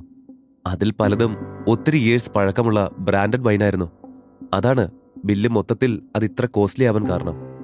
മാനേജർ ശാന്തമായ സിദ്ധാർത്ഥിനെ നോക്കി പറഞ്ഞു. പിന്നെ 1000 years ഓൾഡ് വൈൻ? ഞാനിത് വിശ്വസിക്കണമായിരിക്കും അല്ലേ? എന്തായാലും പുതിയ നമ്പർ കൊള്ളാം. പക്ഷേ മര്യാദയ്ക്ക് അതിന്റെ ഒറിജിനൽ ബില്ല് എത്രയെന്ന് പറ. സിദ്ധാർത്ഥ് ദേഷ്യത്തോടെ ചോദിച്ചു. അതാണല്ലോ ഇപ്പൊ പറഞ്ഞത്. മാനേജർ സൗമ്യമായി തന്നെ അവനോട് പെരുമാറാൻ ശ്രമിച്ചു. ഓഹോ, അത്രയ്ക്കായോ? എങ്കിൽ പിന്നെ നിങ്ങളുടെ ഓണറില്ലേ, അങ്ങേരെ വിളിക്കേ. അയാളെ കണ്ട് സംസാരിച്ച് എനിക്ക് ബോധ്യപ്പെടണം. സിദ്ധാർത്ഥ് വീണ്ടും ശബ്ദമുയർത്തി പറഞ്ഞു. എക്സ്ക്യൂസ് മീ സർ, കയ്യിൽ ക്യാഷ് ഇല്ലെങ്കിൽ അങ്ങനെ പറയൂ. അല്ലാതെ ഓണറിനെ വിളിക്കുക, മാനേജറെ വിളിക്കുക എന്നൊന്നും പറഞ്ഞിട്ട് യാതൊരു കാര്യവുമില്ല. മാനേജറുടെ ആ വാക്കുകൾ കേട്ട് സിദ്ധാർത്ഥിന് തന്റെ ഉള്ളിലെ ദേഷ്യം അടക്കാനാവുന്നുണ്ടായിരുന്നില്ല. ആരുടെ കയ്യിലടാ ക്യാഷ് ഇല്ലാതെ? നിനക്കെന്താടാ പറഞ്ഞാൽ മനസ്സിലാവില്ലേ? മര്യാദയ്ക്ക് നിങ്ങളുടെ ഓണറിനെ വിളിക്ക്. എനിക്ക് അയാളോടാ സംസാരിക്കാനുള്ളത്.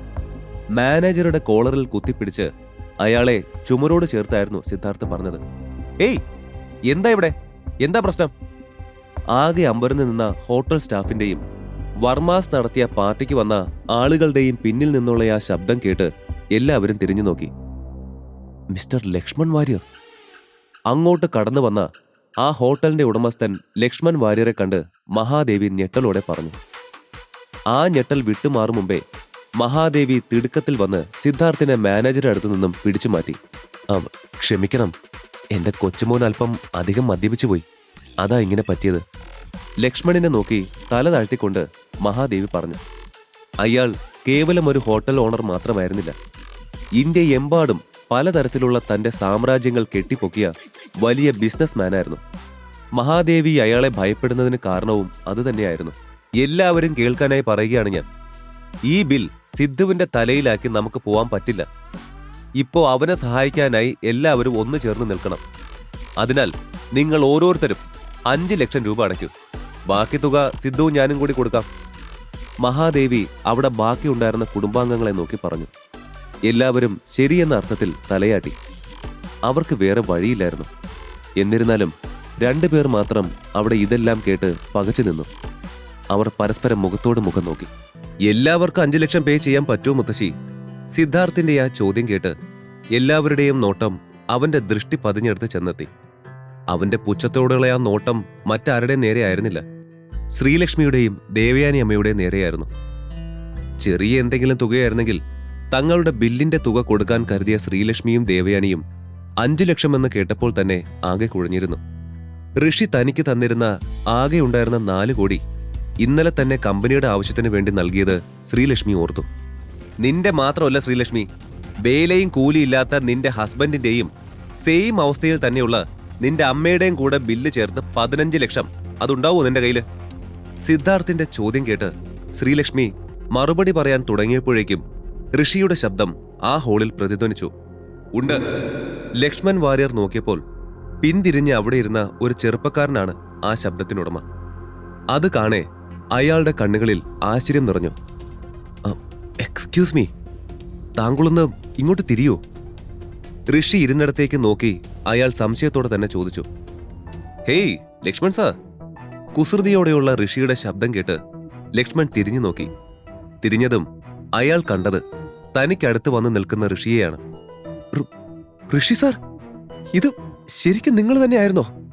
ഓ മൈ ഗോഡ്, എനിക്കിത് വിശ്വസിക്കാനാവുന്നില്ല. ഋഷിയാണോ അയാൾ സാറെന്ന് വിളിച്ചത്? ഋഷി സാർ, ഞാൻ നിങ്ങളെ എന്തുമാത്രം മിസ് ചെയ്തെന്നോ? ഋഷിയെ നോക്കി സങ്കടവും സന്തോഷവും സമ്മിശ്രമായി ലക്ഷ്മൺ പറഞ്ഞു. ദേ, ഇനി ഒരിക്കൽ കൂടെ എന്നെ സാറെന്ന് വിളിച്ച എന്റെ സ്വഭാവം മാറുവേ. മര്യാദയ്ക്ക് എന്നെ പേര് വിളിച്ചോണം, കേട്ടല്ലോ? വീട് വിട്ട് ഇറങ്ങേണ്ടി വന്ന ഋഷിയെ കണ്ടുപിടിക്കാനും സഹായിക്കാനുമായ അയാൾ പഠിച്ച പണി 18 നോക്കിയെങ്കിലും അന്നൊന്നും നടന്നില്ല. ദേ, ഇപ്പോൾ ഒരു മുന്നറിയിപ്പുമില്ലാതെ ഋഷി തനിക്ക് മുമ്പിൽ വന്നിരിക്കുന്നു. ഹലോ, കേൾക്കുന്നുണ്ടോ ലക്ഷ്മൺ? ഋഷിയുടെ ആ ചോദ്യം കേട്ടാണ് ലക്ഷ്മൺ പഴയ ഓർമ്മകളിൽ നിന്നും തിരികെ വന്നത്. എന്താ സാർ, എന്താ താങ്കൾ പറഞ്ഞുകൊണ്ടിരുന്നത്? സംശയത്തോടെ ലക്ഷ്മൺ ചോദിച്ചു. അത് കേട്ട് ഋഷി കൃത്രിമ ദേഷ്യത്തോടെ ലക്ഷ്മണിനെ നോക്കി കണ്ണുരുട്ടി. സാർ എന്ന് വിളിക്കില്ലെന്നല്ലേ തന്നോട് പറഞ്ഞത്? ഋഷി ആ പറഞ്ഞത് കേട്ട് ലക്ഷ്മൺ ചിരിച്ചു പോയിരുന്നു. ഞാൻ എന്തോ ചെയ്യാനാ, ശീലായി പോയില്ലേ. അതും പറഞ്ഞ് ഋഷിയും ലക്ഷ്മണും ചിരിച്ചു. വർമാസ് ഫാമിലിയെ സംബന്ധിച്ചിടത്തോളം തങ്ങൾ യാതൊരു വാല്യൂം കൊടുത്തിട്ടില്ലാത്ത ആളായിരുന്നു ഋഷി. അങ്ങനെയുള്ള അവനെ ഇന്ത്യയിലെ തന്നെ ഫേമസ് ബിസിനസ്മാനിൽ ഒരാളായ ലക്ഷ്മൺ സാർ എന്ന് വിളിച്ചു.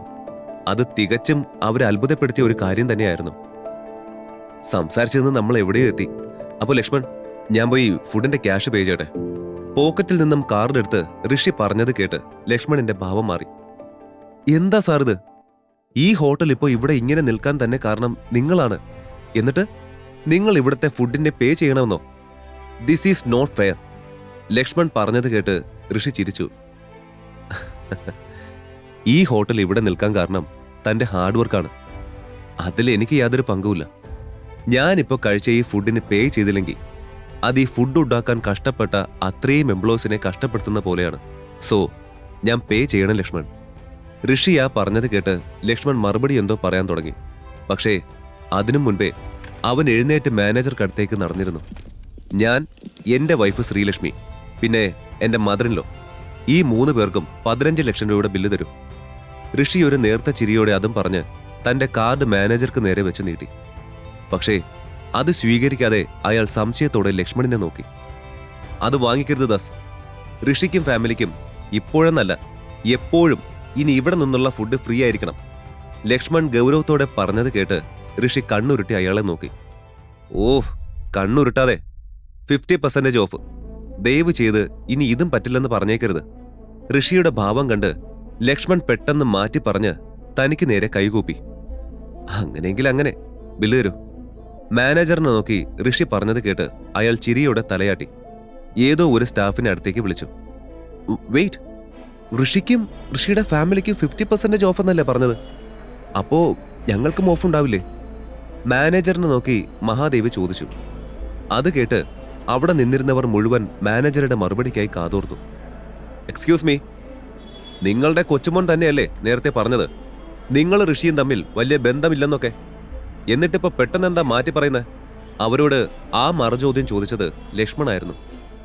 യാതൊരു ഇളവും നിങ്ങൾക്ക് തരാൻ ഞാൻ ഉദ്ദേശിച്ചിട്ടില്ല. അതുകൊണ്ട് പണമില്ലെങ്കിൽ അത് സംഘടിപ്പിച്ച് ബില്ല് പേ ചെയ്യാനുള്ള വഴി നോക്കിക്കോളൂ. ഋഷിയെ അവർ ആവശ്യമില്ലാതെ പുച്ഛിച്ചതെല്ലാം നേരത്തെ ലക്ഷ്മൺ ശ്രദ്ധിച്ചിരുന്നു. അതുകൊണ്ട് മനഃപൂർവ്വം അവർക്കിട്ടൊരു പണി കൊടുക്കണമെന്ന് അയാൾ വിചാരിച്ചു. ആദ്യമായി മഹാദേവിക്ക് തന്റെ കൊച്ചുമകൻ സിദ്ധാർത്ഥിനോട് ദേഷ്യം തോന്നി. നിന്നോട് ഞാൻ എപ്പോഴും പറയുന്നതാ, നിന്റെ ആ മുൻകോപമെല്ലാം മാറ്റിവെച്ച് നല്ലതുപോലെ ബിഹേവ് ചെയ്യാൻ. ഇപ്പൊ കണ്ടില്ലേ, ഒരു കാര്യമില്ലാതെ അമണിയിൽ പോയി ചാടിയത്. മുത്തശ്ശിയിൽ നിന്നും ആ വാക്കുകൾ കേട്ടതും സിദ്ധാർത്ഥ് തല താഴ്ത്തി അവിടെ നിന്നു. Rishi sir, here your bill, 7.5 lakhs. കാർഡല്ലേ സാർ? തന്റെ കയ്യിൽ ബിൽ കിട്ടിയതും അത് വായിച്ച് തെറ്റൊന്നുമില്ലെന്ന് ഉറപ്പുവരുത്തിയ മാനേജർ ശേഷം അത് ഋഷിക്ക് കൈമാറുന്നതിനിടെ പറഞ്ഞു, ഹാ, കാർഡ് കാണും, പക്ഷേ അതിൽ പൈസ കാണത്തില്ല, അല്ലേ ഋഷി? അത്രയൊക്കെ ആയിട്ടും ഋഷിയെ കളിയാക്കാനുള്ള ഒരവസരം പാഴാക്കാതിരുന്ന സിദ്ധാർത്ഥ് വിളിച്ചു പറഞ്ഞു. എല്ലാവരും അവിശ്വാസഭാവത്തിൽ അവനെ നോക്കി. പക്ഷേ അതെല്ലാം കണ്ടും കേട്ടും നിന്നിരുന്ന ശ്രീലക്ഷ്മിക്കും ദേവയാനിയമ്മയ്ക്കും ആകെ ഒരു ഭയം വന്നിരുന്നു. ഋഷിയുടെ കയ്യിലെ ആകെ പണമുള്ള ഡെബിറ്റ് കാർഡ് അവൻ തനിക്ക് ഇന്നലെ തന്നിരുന്നുവെന്ന കാര്യം ശ്രീലക്ഷ്മി ഓർത്തു. വേറെ പണമുള്ള കാർഡ് ഋഷിയുടെ കയ്യിലില്ല എന്നായിരുന്നു ശ്രീലക്ഷ്മിയുടെയും ദേവയാനിയമ്മയുടെയും വിശ്വാസം. അവരുടെ മുഖത്തേക്ക് നോക്കിയ ഋഷിക്ക് അത് പെട്ടെന്ന് മനസ്സിലായി. അതോടെ തന്റെ ബ്ലാക്ക് VIP കാർഡ് അവർ കണ്ടാലുള്ള കാര്യം ഓർത്തവൻ ഒരു നിമിഷം ചിരിച്ചു പോയിരുന്നു. അതെ, കാർഡാണ്. അതും പറഞ്ഞ് ഋഷി തന്റെ പേഴ്സിൽ നിന്നും ഒരു സാധാരണ ഡെബിറ്റ് കാർഡ് എടുത്ത് മാനേജറുടെ കയ്യിൽ വെച്ചു കൊടുത്തു. അത് കണ്ട് താൻ ഗസ് ചെയ്തതെല്ലാം അതേപോലെ നടക്കാൻ പോകുന്നുവെന്ന് പുച്ഛത്തോടെ സിദ്ധാർത്ഥ് മനസ്സിലോർത്തു. ദേ, അവിടെ അങ്ങനെ തന്നെ നിന്നോ ഋഷി. നിന്റെ കാർഡ് വർക്ക് ചെയ്യുന്നില്ലെന്ന് പറഞ്ഞ് ആ മാനേജർ ഇപ്പോ തിരിച്ചു കൊണ്ടുവന്ന് തരും. സിദ്ധാർത്ഥ് ഋഷിയെ നോക്കി പറഞ്ഞു. അത് കേട്ട് ചില ബന്ധുക്കളും അവന്റെ കൂടെ കൂടി. അതെ, അറ്റ്ലീസ്റ്റ് ഒരു സിൽവർ കാർഡെങ്കിലും ആയിരുന്നെങ്കിൽ എന്തെങ്കിലും നീക്കുപോക്കുണ്ടാകുമെന്ന് വിശ്വസിക്കാമായിരുന്നു. ബട്ട് ഇതങ്ങനെ പോലും അല്ലല്ലോ. ആ കാർഡിൽ ശരിക്കും എന്തെങ്കിലും ഉണ്ടോ ആവോ? സിദ്ധാർത്ഥിന്റെ കൂടെ ഋഷിയെ കളിയാക്കാൻ കൂടിയവർ പറഞ്ഞു ചിരിച്ചു. നിങ്ങളുടെ സംസാരം നിർത്തി ബില്ല് സെറ്റ് ചെയ്യാനുള്ള വഴി നോക്കുന്നോ, അതോ ഞാൻ പോലീസിനെ വിളിക്കണോ? അവരുടെ അഹങ്കാരം നിറഞ്ഞ പൊട്ടിച്ചിരികൾക്കിടയിൽ മാനേജറുടെ ശബ്ദമുയർന്നു. അതോടെ അവർ ചിരി നിർത്തി. താങ്ക് യു സർ, സാറിന്റെ പേയ്മെന്റ് സക്സസ്ഫുള്ളി പൂർത്തിയായി. കാർഡ് തിരികെ ഋഷിക്ക് നേരെ നീട്ടിക്കൊണ്ട് മാനേജർ പറഞ്ഞു. അതുവരെ ചിരിച്ചുകൊണ്ടിരുന്നവരുടെ മുഖത്തെ ചിരിയെല്ലാം മാഞ്ഞു. അത്ഭുതം നിറഞ്ഞു. ശ്രീലക്ഷ്മി മുതൽ മഹാദേവി വരെയുള്ള സർവരും ആശ്ചര്യത്തോടെ ഋഷിയെ നോക്കി. ഋഷി, എന്തോ ചോദിക്കാനായി ഋഷിക്കടുത്തേക്ക് വരാൻ തുനിഞ്ഞ് ശ്രീലക്ഷ്മി അവനെ വിളിച്ചു. അത് കേട്ട് ഋഷി അവളുടെ കയ്യിൽ പിടിച്ച് അവളെ തന്നോട് ചേർത്ത് നിർത്തി. ഇത്രയും പണം തനിക്ക് എവിടുന്ന് കിട്ടി? അവൾ അവന്റെ ചെവിയിൽ പതുക്കെ ചോദിച്ചു. താൻ എന്താ ചോദിക്കുന്നതെന്ന് എനിക്ക് മനസ്സിലായി. എല്ലാം സമാധാനായിട്ട് വീട്ടിൽ ചെന്നിട്ട് ഞാൻ പറഞ്ഞുതരാം. പക്ഷേ അതിനു മുൻപേ എനിക്ക് മറ്റു ചില കാര്യങ്ങൾ ചെയ്തു തീർക്കാനുണ്ട്. താൻ അമ്മായിയെയും കൂട്ടി വീട്ടിലേക്ക് പൊയ്ക്കോളൂ. പിന്നെ ശ്രദ്ധിച്ച് ഡ്രൈവ് ചെയ്യണം കേട്ടല്ലോ. അവളുടെ തലയിലൂടെ ഒന്ന് തഴുകിക്കൊണ്ട് ഋഷി പറഞ്ഞു. അതോടെ ശ്രീലക്ഷ്മി തന്റെ ഉള്ളിലെ സംശയം അതുപോലെ വെച്ചുകൊണ്ട് അവനോട് തലയാട്ടി. ഹേയ്, നിങ്ങളിതെന്താ നോക്കി നിൽക്കുന്നത്? പേ ചെയ്ത് പോവാനൊന്നും ഉദ്ദേശമില്ലേ? എല്ലാം കണ്ട് അപ്പോഴും ബോധം വന്നിട്ടില്ലാത്ത പോലെ നിൽക്കുന്ന ബാക്കിയുള്ളവരെ നോക്കി മാനേജർ തിരക്കി. അതോടെ ഇനിയും അങ്ങനെ നിന്നിട്ട് കാര്യമില്ലെന്ന് തോന്നിയ അവരെല്ലാം തങ്ങളുടെ ഷെയർസ് മഹാദേവിയുടെ കൈവശം ഏൽപ്പിച്ചു. ഹേയ് പ്രയാഗ.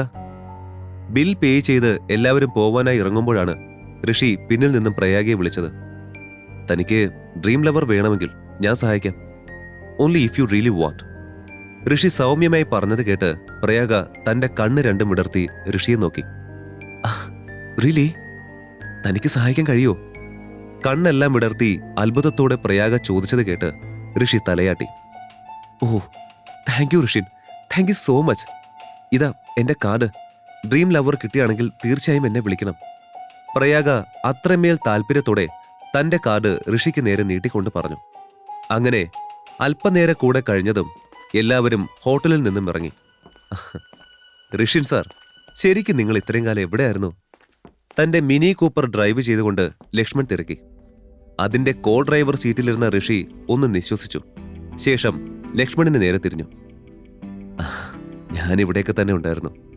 പക്ഷേ എല്ലാവരെയും ഫേസ് ചെയ്യാൻ ഞാൻ മെന്റലി റെഡിയായിരുന്നില്ല. ഋഷി ശബ്ദം താഴ്ത്തി പറഞ്ഞു. കാര്യം മനസ്സിലായ പോലെ ലക്ഷ്മൺ തലയാട്ടി. അല്ല ലക്ഷ്മൺ, നമ്മളിത് എങ്ങോട്ടാ പോകുന്നത്? ഋഷി പെട്ടെന്ന് സീറ്റിൽ നിന്ന് നിവർന്നുകൊണ്ട് ലക്ഷ്മണിനോടായി ചോദിച്ചു. മറുപടി എന്നോണം ലക്ഷ്മൺ ആദ്യം ഋഷിയോടൊന്ന് ചിരിച്ചു. നിങ്ങളെ ഒരു സർപ്രൈസ് പേഴ്സൺ വെയിറ്റ് ചെയ്യുന്നുണ്ട്. ചിരിയോടെ തന്നെ ലക്ഷ്മൺ മറുപടി പറഞ്ഞു. ഋഷി കാര്യം മനസ്സിലാവാതെ ലക്ഷ്മണിനെ ചൂഴ്ന്നു നോക്കി.